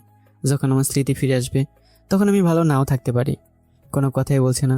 আর তাছাড়া আমার বিষয় তো আমি নিজেও জানি না। আমি হিন্দু নাকি মুসলিম, বিবাহিত নাকি অবিবাহিত। এমনও হতে পারে আমার স্ত্রী সন্তান আছে। তুমি কিসের উপর ভরসা রেখে আমায় ভালোবাসবে? জানি না, আমি কিচ্ছু শুনতে পারবো না। শুধু এটুকু জানি যে তুমি আমার। তোমাকে হারাবার কথা ভাবতেও পারি না আমি। যদি কোনোদিন তোমার অধিকার চেয়ে কেউ ফিরে আসে, তাহলে হয় আমি তাকে শেষ করে দিব, না হয় আমি শেষ হয়ে যাব। জোরে জোরে কাঁদতে কাঁদতে বলল হিমি। দেখো হিমি, পাগলামো করো না। এসব নিয়ে পরে ভাবা যাবে। এখন চলো। না, এক্ষুনি ভাববো। তুমি বলো আমাকে ভালোবাসো কিনা। হিমি প্লিজ, আগে ভাবতে দাও, পরে বলবো। এখন ছাড়ো। না, আমার এক্ষুনি উত্তর চাই। বলো আমাকে ছেড়ে কোথাও চলে যাবে না তো? ছোটদের মতোই মুখ করে। আচ্ছা, আমি তোমাকে ছেড়ে কোথাও যাব না। এবার হলো মুখে খানিকটা হাসিয়ে নি। সত্যি? সত্যি। এখন আমাকে ছেড়ে যাও তো, ড্রেস চেঞ্জ করে এসো। আচ্ছা, তুমি এখানেই দাঁড়াও, আমি এক্ষুনি তোমাকে ডেকে নিব। আমাকে ছেড়ে দিয়েই অনেকক্ষণ ধরে দাঁড়িয়ে রইলাম, কিন্তু ডাকার কোনো নামগন্ধই নেই। কি করছে এতক্ষণ গাড়ির ভিতর কে জানে। প্রায় আধ ঘন্টা পর হিমির ডাক শুনতে পেলাম। ওফি, দেখো তো পুলিশের সাজে কেমন লাগছে আমাকে। পিছন থেকে হিমি ডাক দিল। পিছনে ফিরে হিমিকে দেখা মাত্রই আমার চোখ মুখ অন্ধকার হয়ে আসছে। আমার মনে হচ্ছে হিমিকে এই সাজে আমি আগে কোথাও দেখেছি, কিন্তু হিমি তো এই পোশাক প্রথম পরলো। তাহলে এমন কেন মনে হচ্ছে আমার? এসব ভাবতে ভাবতে কখন মাটিতে পড়ে গেছি মনে নেই। আমি এখানে একা, খুব কষ্ট হচ্ছে আমার। হিমি রাস্তার এক পাশে দাঁড়িয়ে। বুঝতে পারছি না, আমি মুখ দিয়ে কোনো কথা বলতে পারছি না, হাঁটতে পারছি না। হিমু, আমাকে বাঁচিয়ে নাও, আমি তোমার হয়ে বাঁচতে চাই। হিমি এক হাত আমার দিকে বাড়িয়ে, কিন্তু আমি তো কোনো কথাই বলতে পারছি না। এমনকি আমি এক জায়গা থেকে নড়তেও পারছি না যে হিমির হাতটুকু গিয়ে ধরবো। অন্যদিকে একটা ট্রাক হিমির দিকে আসছে। হিমির দিকে না থেকে আমার দিকে দাঁড়িয়ে হাত বাড়িয়েছে। আমি শত চেষ্টা করে হিমিকে সরে যেতে বলতে পারছি না, এমনকি হাত দিয়ে ইশারা পর্যন্ত করতে পারছি না। অন্যদিকে ট্রাকটা হিমির কাছেই চলে এসছে। হিমিকে ট্রাকটা ধাক্কা দিয়ে ছিটকে ফেলে দিয়েছে। হিমি বুঝতে পারিনি যে আমি এতক্ষণ হাসপাতালে বিছানায় শুয়েছিলাম। সারা শরীরে বিন্দু বিন্দু ঘামও ঝরছে। আশেপাশে কাউকে দেখতে পারছি না। আমি কি সত্যি স্বপ্ন দেখছিলাম? হিমি ঠিক আছে তো? না, আমাকে হিমির কাছে যেতেই হবে। কিন্তু হিমি কোথায়? কেবিনে কেউ নেই। আমি কেবিন থেকে বেরিয়ে হিমিকে খুঁজতে লাগলাম। খুঁজতে খুঁজতে আইসিইউ পেরিয়ে গেলাম, কিন্তু হিমির দেখা পেলাম না। হঠাৎ মনে হলো আমি আইসিইউতে হিমিকে দেখলাম। আবার ভালো করে দেখার জন্য যে পিছনে যাব, তখনই আন্টি সামনে থেকে বলে উঠল, অভি, তুমি এখানে কি করছো? তুমি তো অসুস্থ। না মানে এমনি। আচ্ছা আন্টি, হিমি কোথায়? তুমি তাকে দেখে অজ্ঞান হয়ে গিয়েছিলে, তাই সে তোমার সামনে আসতে পারছে না। হিমি এখন কোথায়? ও বাইরে দাঁড়িয়ে আছে। তুমি যাও, আমি তোমার ছুটি নিয়ে আসছি। আচ্ছা। তারপরে পিছনে না গিয়ে চলে গেলাম বাইরে। দেখলাম হিমি গাড়িতে হেলান দিয়ে দাঁড়িয়েছে। অন্যদিকে তাকিয়েছিল বলে আমাকে দেখতে পাইনি। এখন সে পুলিশের ড্রেস পরে আছে। আমি পিছন থেকে গিয়ে তার কাঁধে হাত দিলাম। হিমি। হিমি চমকে গিয়ে আমার দিকে তাকালো। আমি চোখে স্পষ্ট পানি দেখতে পেলাম। এ কি, তোমার চোখে পানি কেন? হিমি চোখের পানি মুছতে মুছতেই বললাম। কিছু না বলে আমাকে জড়িয়ে ধরে আছে আর কেঁদেই যাচ্ছে। এ হিমি, কি হয়েছে তোমার? আমার কিছুই হয়নি, তোমার কি হয়েছে সেটা বলো। আমাকে পুলিশের ড্রেসে তুমি দেখতে কেন পারো না? হিমি এখনো জড়িয়ে ধরে কেঁদেই যাচ্ছে। আসলে আমি নিজেই জানি না মাঝে মাঝে আমার কি হয়। আমার বারবার মনে হচ্ছে আমি তোমাকে আগেও এই পোশাকে দেখেছি, কিন্তু কোথায় দেখেছি সেটাই মনে করতে পারছি না। হিমি মাথা উপরে তুলেই, কিন্তু এটা কি করে সম্ভব? আমি তো আজ প্রথম পুলিশের ড্রেস পরলাম, তাহলে তুমি আমাকে আগে কি করে দেখে থাকবে? আমি জানি না, কিছু মনে করতে পারছি না। আমি এক পা পিছিয়ে গিয়ে বললাম, ওফি, আমার খুব ভয় করছে। আমার মনে হচ্ছে আমি তোমাকে হারিয়ে ফেলবো। আমি কোনো কথা বলতে পারছি না, কারণ এর কোনো উত্তর আমার জানা নেই। হয়তো হিমি ঠিকই বলেছে। হঠাৎ একজন মধ্যবয়স্ক লোক এসে হিমিকে সিমি বলে ডাকতে শুরু করলো। সিমি, মা তুই এখানে? আজ কতদিন ধরে তোকে আমরা সবাই খুঁজে চলেছি। কি বলছেন এগুলো? কে সিমি, আর আপনিই বা কে? আপনারা আমাকে কেনই বা খুঁজবেন? সিমি মা, তুই আমাকে চিনতে পারছিস না? আমি তোর বাবা। আমাকে তুই কি করে ভুলে যেতে পারিস? দেখেন, আপনার নিশ্চয়ই কোথাও ভুল হচ্ছে। আমি সিমি না, হিমি। আমি শুধু দেখিয়ে যাচ্ছি, কি বলবো বুঝতে পারছি না। হিরণ যখন বলেছিল তখন আমি বিশ্বাস করিনি। এখন তো নিজের চোখকেও বিশ্বাস করতে পারছি না যে আমার মেয়ে আমাকেই চিনতে পারছে না। লোকটি কাঁদতে কাঁদতে বলছিল। আজব তো, এখন আবার নেকা। হিমিকে আর বলতে দিলাম না। হিমি এই কানা ন্যাকা নয়, নিশ্চয়ই লোকটির কোনো মেয়ে হারিয়েছে, তাই তোমাকে হিমি থেকে সিমি বলছে। লোকটির প্রতি মায়া হলো, তাই বললাম। পিছন থেকে আন্টি বলে উঠলো, তাই লোকটি পিছন ফিরল। আন্টি অবাক হয়ে বলে উঠলো, কে আপনি? তুমি? লোকটি আন্টিকে দেখে বলে উঠলো, রিহিতা তুমি? হিমি গাড়িতে ওঠ। আন্টি বলে গাড়িতে উঠে বসলো। রিহিতা প্লিজ একটু শোনো। রিহিতা। লোকটি গাড়ির কাছে যেতে চাইলো, হিমি লোকটি পথ আটকে দাঁড়ায়। দেখেন, অভদ্রতার একটা সীমা আছে। আমার আম্মুকে নাম ধরে ডাকার সাহস আপনি কোথায় পেলেন? হিমি, বললাম না অভিকে নিয়ে চলে আসতে। হিমি আর কিছু না বলে আমাকে নিয়ে গাড়িতে উঠে বসলো। লোকটি আর কিছু বললো না। হয়তো হিমির কথায় লোকটি অনেক আঘাত পেয়েছে। হিমি গাড়ি ড্রাইভ করছিল। আমি একটা জিনিস কিছুতেই বুঝতে পারছি না, এখানে হচ্ছেটা কি। হিমিকে সিমি উপাধি দেওয়া হলো, আমাকে বারবার একই স্বপ্নে হিমু উপাধি দেওয়া হয়, কিন্তু আসলে কে হিমু আর সিমি? ওদের সাথে কি আমার আর হিমির কোনো সম্পর্ক আছে? আমার নয় স্মৃতি হারিয়েছে, কিন্তু হিমি তো ঠিক আছে। তাহলে ও কেন এসবের কিছু বুঝতে পারছে না? এসব হাজারো প্রশ্ন খুঁজতে খুঁজতে প্রায় 2 ঘন্টা হিমিদের বাসায় গিয়ে পৌঁছালাম। হিমি যে থানায় চাকরি হয়েছিল তার পাশে গিয়ে অজ্ঞান হয়েছিলাম বলে পাশে একটা হাসপাতালে আমাকে ভর্তি করা হয়, তাই ফিরতে 2 ঘন্টা লেগেছে। বাড়িতে আসার পরে দেখলাম আন্টির মন খারাপ। কি ওই লোকটি? আন্টিকে নাম ধরে রাখছিল কেন লোকটি? তারা কি একে অপরকে চেনে? হিমিকেও দেখলাম চিন্তিত। হয়তো হিমিও আমার মতো এইসব ভাবছে। আমরা যে যার মতো ঘরে চলে গেলাম। একটু পর কলিং বেলের আওয়াজ শুনলাম। কেউ এসেছে হয়তো। কে এসেছে এটা দেখার জন্য আমি আর সেমি গেলাম। গিয়ে দেখলাম আমাদের আগে আন্টি দরজা খুলে দিয়েছে। আরে এটা তো সেই লোকটি। দাঁড়াও দেখি কি হয়। সেমি লোকটির কাছে যেতে চেয়েছিল, আমার কথায় দাঁড়িয়ে যায়। কেন আসছো এখানে? সিমির খোঁজে। সিমি? সিমি কোথায়? দেখো রিহিতা, আমাদের মাঝে যা হয়েছে তার জন্য আমি ক্ষমা চাচ্ছি। আন্টি কোনো কথা বলছে না, শুধু নিচের দিকে তাকিয়ে আছে। তুমি যেদিন। হিমি আমাকে পুরো কথাটা শুনতে না দিয়ে বলতে লাগলো, অফি, তুমি একটু ভেতরে যাবে? আমরা একটু দূরে থাকায় হিমির কথা শুধু আমি ছাড়া কেউ শুনতে পাইনি। কেন? প্লিজ অফি। হিমি আমাকে মিনতি করেই বলল, আচ্ছা। আমি সেখান থেকে চলে এলাম। আমি ঘরে এসে মনে মনে ভাবতে লাগলাম, হিমি আমাকে কথাগুলো শুনতে দিল না কেন? হিমি এমন কিছু বুঝতে পেরেছে যা আমি বুঝতে পারিনি, যা আমি বুঝতে পারলে হিমির কোনো ক্ষতি হয়ে যেত। তাই আমি পুরোটা বুঝে ওঠার আগেই হিমি আমাকে সেখান থেকে তাড়িয়ে দিয়েছে। এসব ভাবতে ভাবতে অনেকটা সময় পেরিয়ে গেল। কিছুক্ষণ পর হিমি আমার ঘরে এলো। দেখে বুঝতে পারছি হিমির মন খারাপ, কিন্তু কেন এটাই বুঝতে পারছি না। কি হলো হিমি, তোমার মুখ কেমন দেখাচ্ছে কেন? কি হয়েছে একবার বলো। হিমি আমার দিকে একবার তাকালো। অফি, আমার একটা কথা রাখবে? বলো কি কথা? ওই লোকটা কি এমন কথা বললো যে তোমার মন খারাপ? ওইটা লোক নয়, আমার জন্মদাতা বাবা। কি? তাহলে তোমার নাম কি বলো? হিমি নাকি সিমি? নিশ্চয়ই সিমি। আর তাই তোমার বাবা তখন তোমাকে সিমি বলে ডেকেছিল? না, আমি হিমি। আর উনি যে আমার বাবা সেটা আমি এইমাত্র জানতে পারলাম। তাহলে তোমার বাবা তোমাকে সিমি বলে ডাকছিল কেন? কি এই সিমি? ওর ব্যাপারে তোমাকে আমি পরে সব বলবো। এখন আমার কথাটা একটু শোনো প্লিজ। হ্যাঁ বলো। আমার খুব ভয় করছে, তোমাকে হারিয়ে ফেলার ভয়। আমি তোমাকে বিয়ে করতে চাই। হিমি একদমই কথাগুলো বলে ফেললো। হিমি কি বলছো? ভেবে বলছো তো? আমার এখন আমার অতীতের কিছুই মনে নেই। এই অবস্থায় তুমি আমাকে বিয়ে করার কথা বলছো কি করে? তুমি আমাকে ভালোবাসো না? হিমি কঠিন হয়ে জিজ্ঞাসা করলো। দেখো, হ্যাঁ নাকি না? হ্যাঁ, কিন্তু আমি এখন বিয়ে করতে পারবো না। প্লিজ হিমি, বোঝার চেষ্টা করো।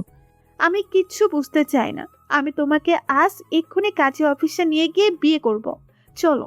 হিমি আমার হাত ধরে টানতে টানতে বাইরে নিয়ে যেতে লাগলো। হিমি প্লিজ ছাড়ো, এমন করো না। কিন্তু কে শোনা কার কথা? হিমি আমাকে টানতে টানতে বাইরে নিয়ে যাচ্ছে। আমি ইচ্ছে করলেই নিজেকে ছাড়িয়ে নিতে পারি, কিন্তু হিমি তখন কী থেকে কী করে বসবে নিজেও জানি না। আঙ্কেল আন্টি যে কোথায় আছেন কে জানে। ওনারা থাকলেও তো হিমিকে একটু বোঝাতে পারতেন। এদিকে হিমি আমাকে জোর করে গাড়িতে তুলে দিল। তারপর সে নিজেও গাড়িতে উঠে বসলো। এদিকে বিকেল হয়ে আসছে। হিমির এরকম আচরণ আমি কখনো আশা করিনি। একবার মাথা ঠান্ডা করে ভেবে দেখো প্লিজ। আমি কিচ্ছু ভাবতে পারবো না। আমরা তো একজন আরেকজনকে ভালোবাসি, তাই না? তাহলে তুমি বিয়ে করতে চাইছো না কেন? হিমি গাড়ি ড্রাইভ করছিল। হ্যাঁ, তোমাকে আমি ভালোবাসি, কিন্তু ভালোবাসি স্মৃতিহীন অবস্থায়। তাতে কি? তুমি এভাবেই থাকবে সারা জীবন? উফ, তোমাকে আমি বোঝাতে পারছি না কেন। হিমি আর কিছু না বলে গাড়ি থামিয়ে ফেললো। আমি ভাবলাম হিমি হয়তো একটু হলেও বুঝতে পেরেছে। চারদিকে তাকিয়ে আমি বোঝার চেষ্টা করছিলাম যে আমরা কোথায় আছি। চারদিকটা লক্ষ্য করে আমি অবাক হয়ে গেলাম। আরে, এটা তো সেই রেস্টুরেন্ট যেখানে সেদিন হিমু তার বান্ধবীদের রেখে গিয়েছিল। কিন্তু আজ এখানে কেন এসেছে হিমু?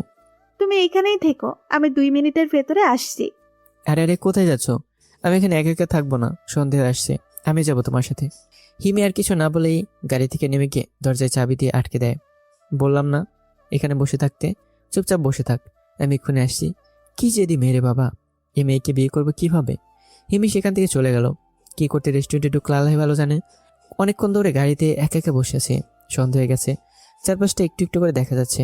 ভয় করছে প্রচুর। হঠাৎ দেখলাম রেস্টুরেন্ট থেকে হিমি বেরিয়ে আসছে। হিমিকে দেখে মনের মধ্যে অনেকটা সাহস সঞ্চয় হলো। কিন্তু এ কি, হিমি তো একটা মধ্যবয়স্ক লোকের সাথে অন্যদিকে চলে যাচ্ছে। কোথায় যাচ্ছে হিমি? আর কে এই লোকটা? ইনি তো হিমির বাবা নন।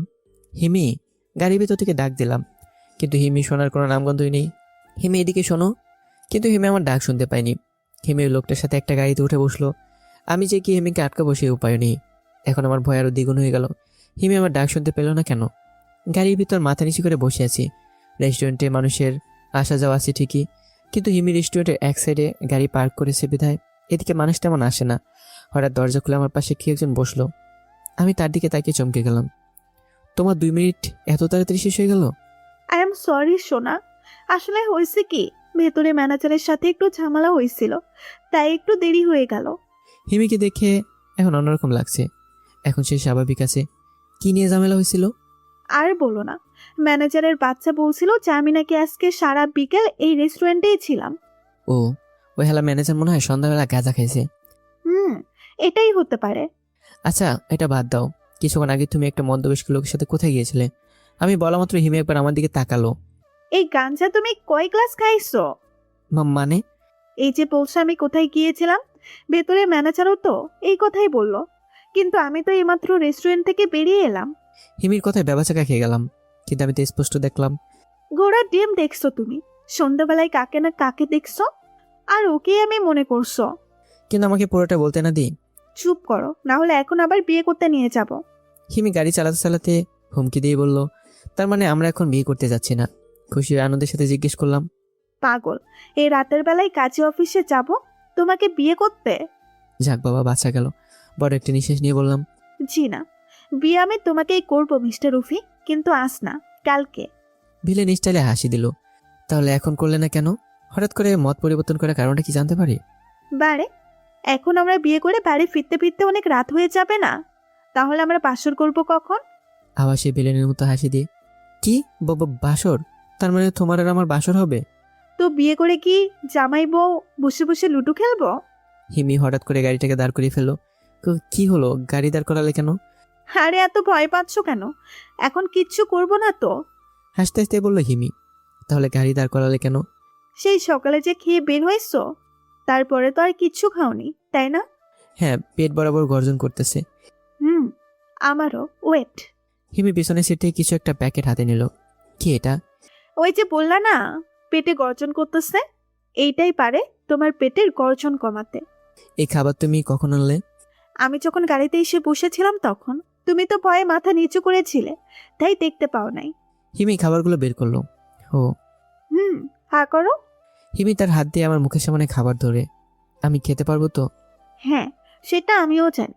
চুপচাপ হা করো, না হলে কিন্তু কি? জোর করে খাওয়াবো। হা করো বলছি। তুই করে বলছে, প্লাস জোর করে মুখে খাবারও তুলে দিচ্ছে। ওকে ওকে, হা করছি। অতবার হা করে নিলাম।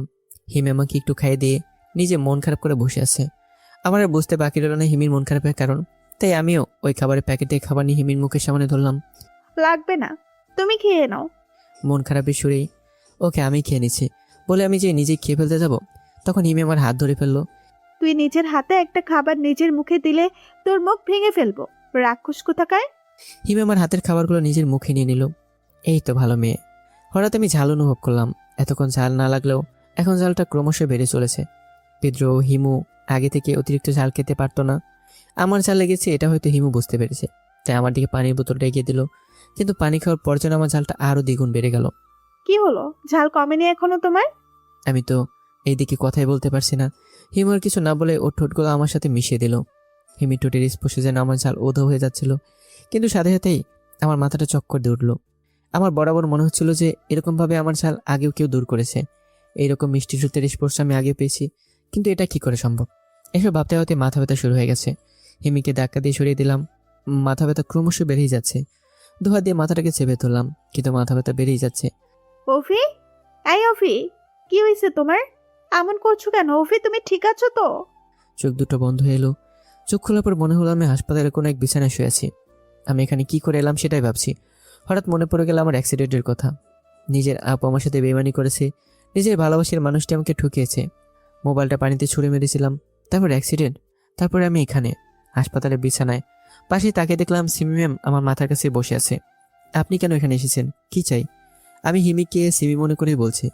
অভি, কি বলছো তুমি এসব? আমি থাকবো না তো কে থাকবে? আর তুমি আমাকে আপনি করে কেন বলছো? মানে হিমি প্রায় কান্নাই করে দিয়েছিল। দেখেন ম্যাম, আমার এখন আপনার অভিনয় দেখার সময় নেই। কে অভি? অভি নামের কাউকে আমি চিনি না। আপনি এখন আসতে পারেন। অভি, তুমি আমাকে চিনতে পারছো না?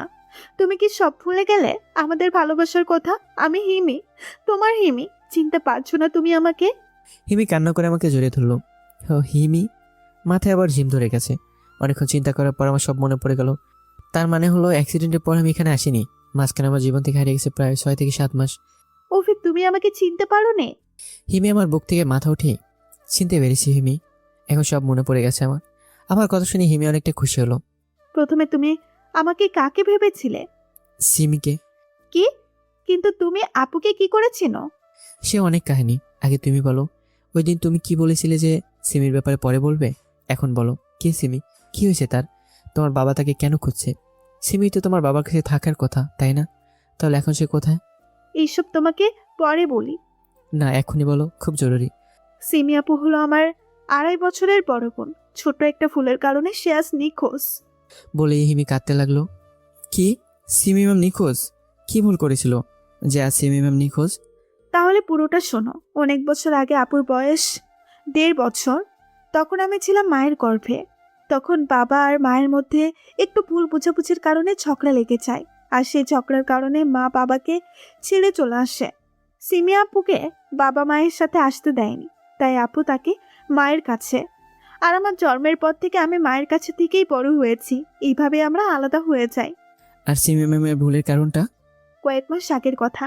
আমি বাবার কাছ থেকে শুনেছি সিমি আপু একটা ছেলেকে খুব খুব ভালোবাসতো। ছেলেটার নাম ছিল হিমু। হিমি একটু থেমে যায়।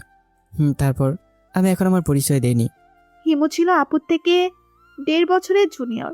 হিমুর একটা বড় বোন আছে, আপুর বান্ধবী। হিমু আপুকে অনেক ভালোবাসতো। আপু হিমুকে ছেড়ে একা একা থাকতে পারছিল না, তাই আপু হিমুকে না জানিয়েই হিমুদের বাড়ি গিয়ে তাদের বিয়ে ঠিক করে ফেলেছিল। বিয়ের দিন তারিখও ঠিক করে ফেলা হয়েছিল। হিমি বলছিল, তার মাঝে থেমে যাচ্ছিল। আমি কোনো কথা বলছি না, শুধু অবাক হয়ে কথাগুলো শুনছি।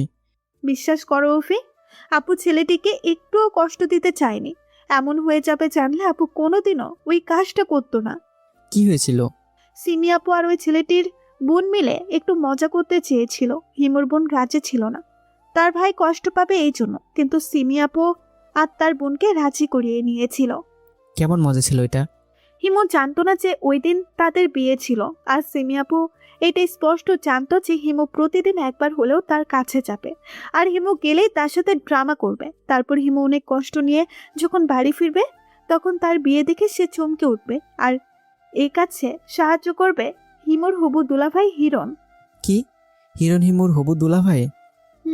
আসলে হিরণ আর হিমুর বোন দুইজন দুজনকে ভালোবাসতো, কিন্তু এই কথাটা কেউ জানতো না, এমনকি হিমুও না। আর হিরণের আর একটা পরিচয় আছে। হিরণ সিমি আপুর চাচাতো ভাই। আর আমি এইসব কালকেই জানতে পারলাম। আর তাদের মজার ব্যাপারটা কি হলো? তারা তাদের প্ল্যান মতোই কাজ করছিল, শুধু একটা জায়গা তাদের প্ল্যানের সাথে মিলেনি। হিমি আবার থেমে গেল। কি সেটা? হিমু ওই দিন আর বাড়ি ফিরেনি। শুধু ওই দিন কেন, ওই দিনের পরে হিমু আজ পর্যন্ত বাড়ি ফিরেনি। আপু ওই দিন থেকেই বধূ সেজেই তার ভালোবাসার মানুষকে খুঁজতে বেরিয়েছে। আজ পর্যন্ত আপুও কোনো খবর নেই। সিমি আপু আর হিমু ওই দিন থেকেই নিখোঁজ। তারা বেঁচে আছে কিনা সেটাও কেউ জানে না। অনেক খোঁজার পরেও তাদের খুঁজে পাওয়া যায়নি। হিমি কান্না করতে লাগলো। হয়তো বোন হারানোর দুঃখে কাঁদছে। আমি হিমির মাথায় হাত বুলিয়ে দিচ্ছি। আমি কি বলবো কিছু বুঝতে পারছি না। আমি কি এটা বলবো যে আমি সেই পাষাণ হিমু, যে কিনা তার ভালোবাসার মানুষটিকে একটু মজাই বুঝতে পারিনি? কত ভালোবাসতো মেয়েটি আমাকে, আর আজ আমার জন্যই সিমি নিখোঁজ। কে জানে কোথায় আছে আমার সিমি? হিমু স্বাভাবিক গলায় হঠাৎ করে বলে উঠলো, কিন্তু তুমি কি করে আপুকে জানো? আমি কোনো কথা বলতে পারছি না, মনে হচ্ছে স্তব্ধ হয়ে গেছি। কি হলো বলছো না যে? আমি সেই হিমু, হিমান্ত হিমু। আমার কথা শোনা মাত্রই হিমি আমার থেকে দূরে সরে গেল। তুমি সেই হিমু? হ্যাঁ। তাহলে তুমি এখানে কি করে? সিমি সেই মজাগুলোকে আমি বুঝতে পারিনি, তাই থানা থেকে বেরিয়ে রাস্তায় এসে আব্বুকে ফোন দেই। কিন্তু আমি আপুর মজাটাও বুঝতে পারিনি, তাই ফোনটা ওখানেই ফেলে দিই। আর মন খারাপ করে থাকার কারণে তোমার গাড়ির হর্ন শুনতে পাইনি। অতঃপর আমি আজ এখানে। বুঝতে পেরেছি, সব আমার জন্যই হয়েছে। আমি ওই দিন ওইখানে না থাকলে এসবের কিছুই হতো না। হিমি কান্না করেই যাচ্ছে। হিমি, তুমি কেন নিজেকে দোষ দিচ্ছ? সব তো আমার জন্য হয়েছে। আমি আমার ভালোবাসার উপর বিশ্বাস রাখতে পারিনি। হিমি চোখের পানি মুছতে মুছতে বলল, থাক, এসব ভেবে এখন আর কি হবে? এখন তোমার কেমন লাগছে তাই বলো। হ্যাঁ ভালো। বাবার মাকে খবর দিয়েছি, একটু অপেক্ষা করো, ওনারা আসছেন, তারপর আমরা চলে যাব। তারপর কিছুক্ষণ অর্ধশ অবস্থায় রইলাম, আর হিমি আমার পাশে বসে রইল। কিছুক্ষণ পর আঙ্কেল আর আন্টি আসলো। এখন কেমন আছো বাবা? জি আন্টি ভালো। পাশ থেকে হিমি বলে উঠলো, আম্মু জানো, অফির এখন সবকিছু মনে পড়ে গেছে। তাই নাকি? এটা তো খুশির সংবাদ। তা তোমার নাম কি বাবা? হিমান্ত হিমু। আমার নাম শুনে আঙ্কেল একটু চমকে উঠলো। তোমার বাসা কোথায়? ঠিকানা বললাম। আমার ঠিকানা শুনে আঙ্কেল কেঁদে দিলেন। আমার সিমি কোথায় বাবা? একমাত্র তুমিই পারবে সিমিকে খুঁজে বের করতে। আঙ্কেল আমার হাত ধরে কাঁদতে লাগলেন। জি আঙ্কেল, সিমি যেখানে থাকুক না কেন, আমি সিমিকে খুঁজে বের করবই। আমি জানি বাবা, একমাত্র তুমিই পারবে সিমিকে খুঁজে আনতে।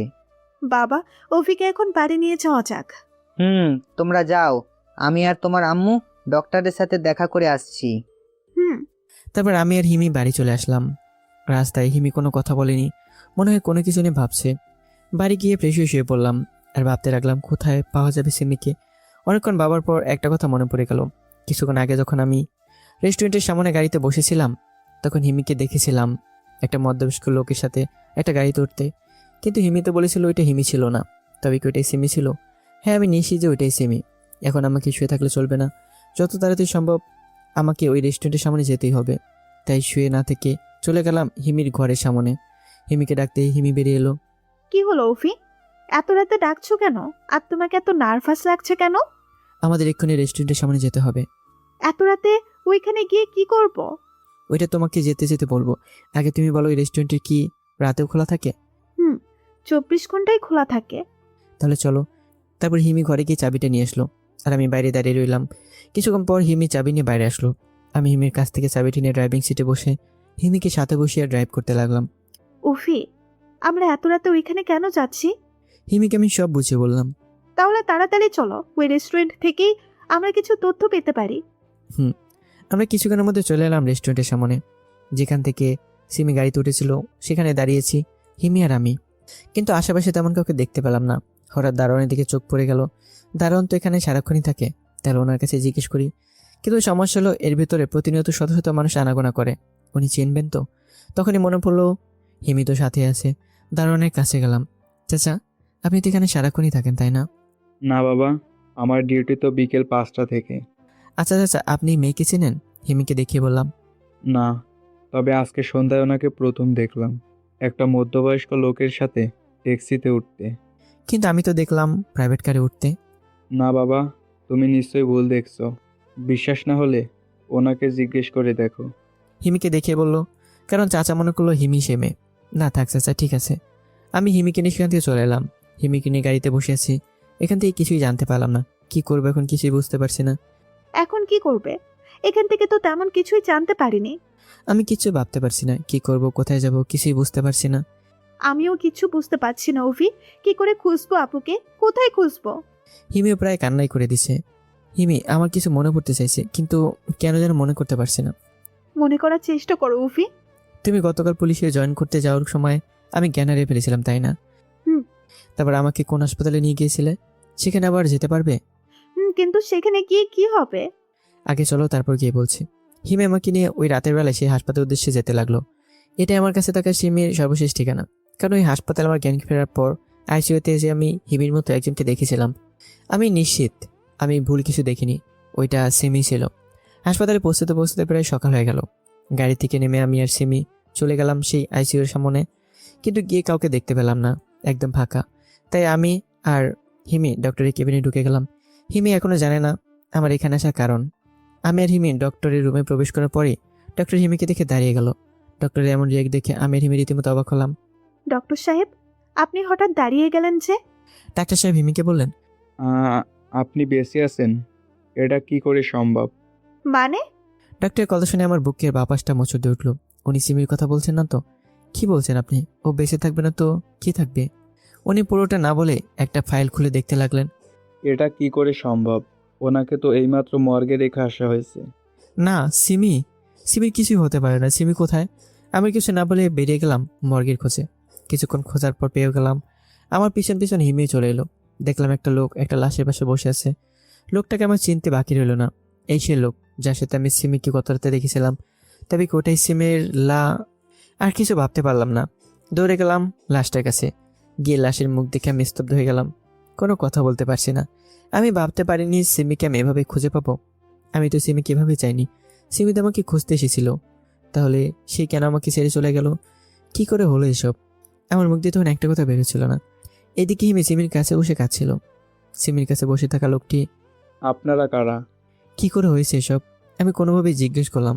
পিছন থেকে ডাক্তার বলে উঠলেন, আপনি আমার সাথে একটু আসুন তো। আমি কিছু না বলে ডাক্তারের পিছন পিছন তার কেবিনে গেলাম। আপনি ওনার কি হন? আমি ডাক্তারকে শুরু থেকে শেষ পর্যন্ত সবটা বললাম। আপনারা এখানে আসতে অনেক দেরি করে ফেলেছেন।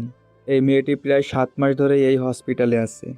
ওইখানে ওই লাশের পাশে যে লোকটি বসে আছে, উনি আমাদের ডাক্তার রাশেদ। আমি চুপ করে আছি। আজ থেকে 7 মাস আগে ডক্টর রাশেদ গ্রামের বাড়ি থেকে ফেরার সময় এই মেয়েটিকে বধূ অবস্থায় অজ্ঞান হয়ে পড়ে থাকতে দেখে। ডক্টর রাশেদ মেয়ে হারানো এক পিতা হয়ে মেয়েটিকে ওইখানে ফেলে আসতে পারেনি। উনি মেয়েটিকে এনে নিজের হসপিটালে ভর্তি করান। মেয়েটির জ্ঞান ফিরেছে ঠিকই, কিন্তু সব পরীক্ষা নিরীক্ষা করে জানা যায় যে মেয়েটির ব্রেইনের টিউমার রয়েছে। তাই মেয়েটিকে এখানে রেখে চিকিৎসা করান। কিন্তু আমরা সবাই জানতাম যে মেয়েটিকে বাঁচানো যাবে না। তবুও ডক্টর রাশেদ হাল ছাড়েননি। বিভিন্ন জায়গায় ডক্টর দেখিয়েছেন। তেমনি গতকাল তিনি মেয়েটিকে নিয়ে অন্য একটা হসপিটালে নিয়ে যেতে, কিন্তু রাস্তায় উনি আর কিছু বললেন না। আমি কিছু না বলে সেখান থেকে উঠে আবার মর্গে গেলাম। খুব কষ্ট হচ্ছিল সিমের জন্য, যার জন্য সে বাঁচতে চেয়েছিল। মৃত্যুর আগে একটিবারের জন্য তাকে দেখতে পেল না। 1 বছর পর পুকুর পাড়ে বসে আছি। এখনও সিমিকে বলতে পারিনি। এখনও সিমি স্মৃতিগুলো খুব মনে পড়ে। আজ হিমির সাথে আমার বিয়ে। ইচ্ছে না থাকা সত্ত্বেও বাড়ির সবার জোরাজুরিতে হিমিকে বিয়ে করতে রাজি হয়েছি। সিমির বাবা মাই এটাই চান যে হিমির সাথে আমার বিয়েটা হোক। অবশেষে বিয়েটা হয়ে গেল। বাসর ঘরের সামনে দাঁড়িয়ে আছি। নিজের ঘরে থাকা সত্ত্বেও ভিতরে যেতে পারছি না। আপু সে ঘরে ঢুকিয়ে দিয়ে দরজা বাইরে থেকে লাগিয়ে দিয়ে চলে গেল। হিমি বিছানা থেকে উঠে এসে পা ধরে সালাম করে আবার বিছানায় গিয়ে বসে পড়ল। আমি বিছানায় বসে রইলাম। আমার মুখ থেকে কিছু শোনার আশে এখনো কিছুই বলছে না। পুরনো স্মৃতি মনে রেখে কি হবে অফি? চলো না, আমরা নতুন করে জীবন শুরু করি। চুপ করে রইলাম। অফি, তুমি তো বলেছিলে আমাকে ভালোবাসো, তাহলে এখন কেন আমাকে কষ্ট দিচ্ছ? দেখো, একদিন আমিও আপুর মতো ওইভাবেই হিমিকে আর কিছু বলতে না দিয়ে তার মুখ বন্ধ করে দিলাম আমার ঠোঁট দিয়ে। হারানোর কষ্ট আমি পরের বার পেতে চাই না। এমনকি এভাবে কাউকে হারানোর কথা ভাবতেও চাই না। প্রায় 1 মিনিট পর হিমি নিজেকে ছাড়িয়ে নিল। সাথে একটা মিষ্টি হাসি দিয়ে জড়িয়ে ধরল। Love you Himu. কি হিমু? হিমির মুখে হিমু ডাক শুনে চমকে উঠলাম। এটা কি হিমি নাকি সিমির আত্মা? এটা বলতেই দুজনকে জড়িয়ে ধরলাম। আর এভাবেই গল্পটি সমাপ্ত হয়ে গেল। তো কেমন লেগেছে গল্পটি অবশ্যই জানাতে ভুলবেন না। আর যদি ভালো না লেগে থাকে সেটা বলবেন, ভালো লাগলে বলবেন। আল্লাহ হাফেজ। পরবর্তী গল্পের জন্য তৈরি থাকবেন।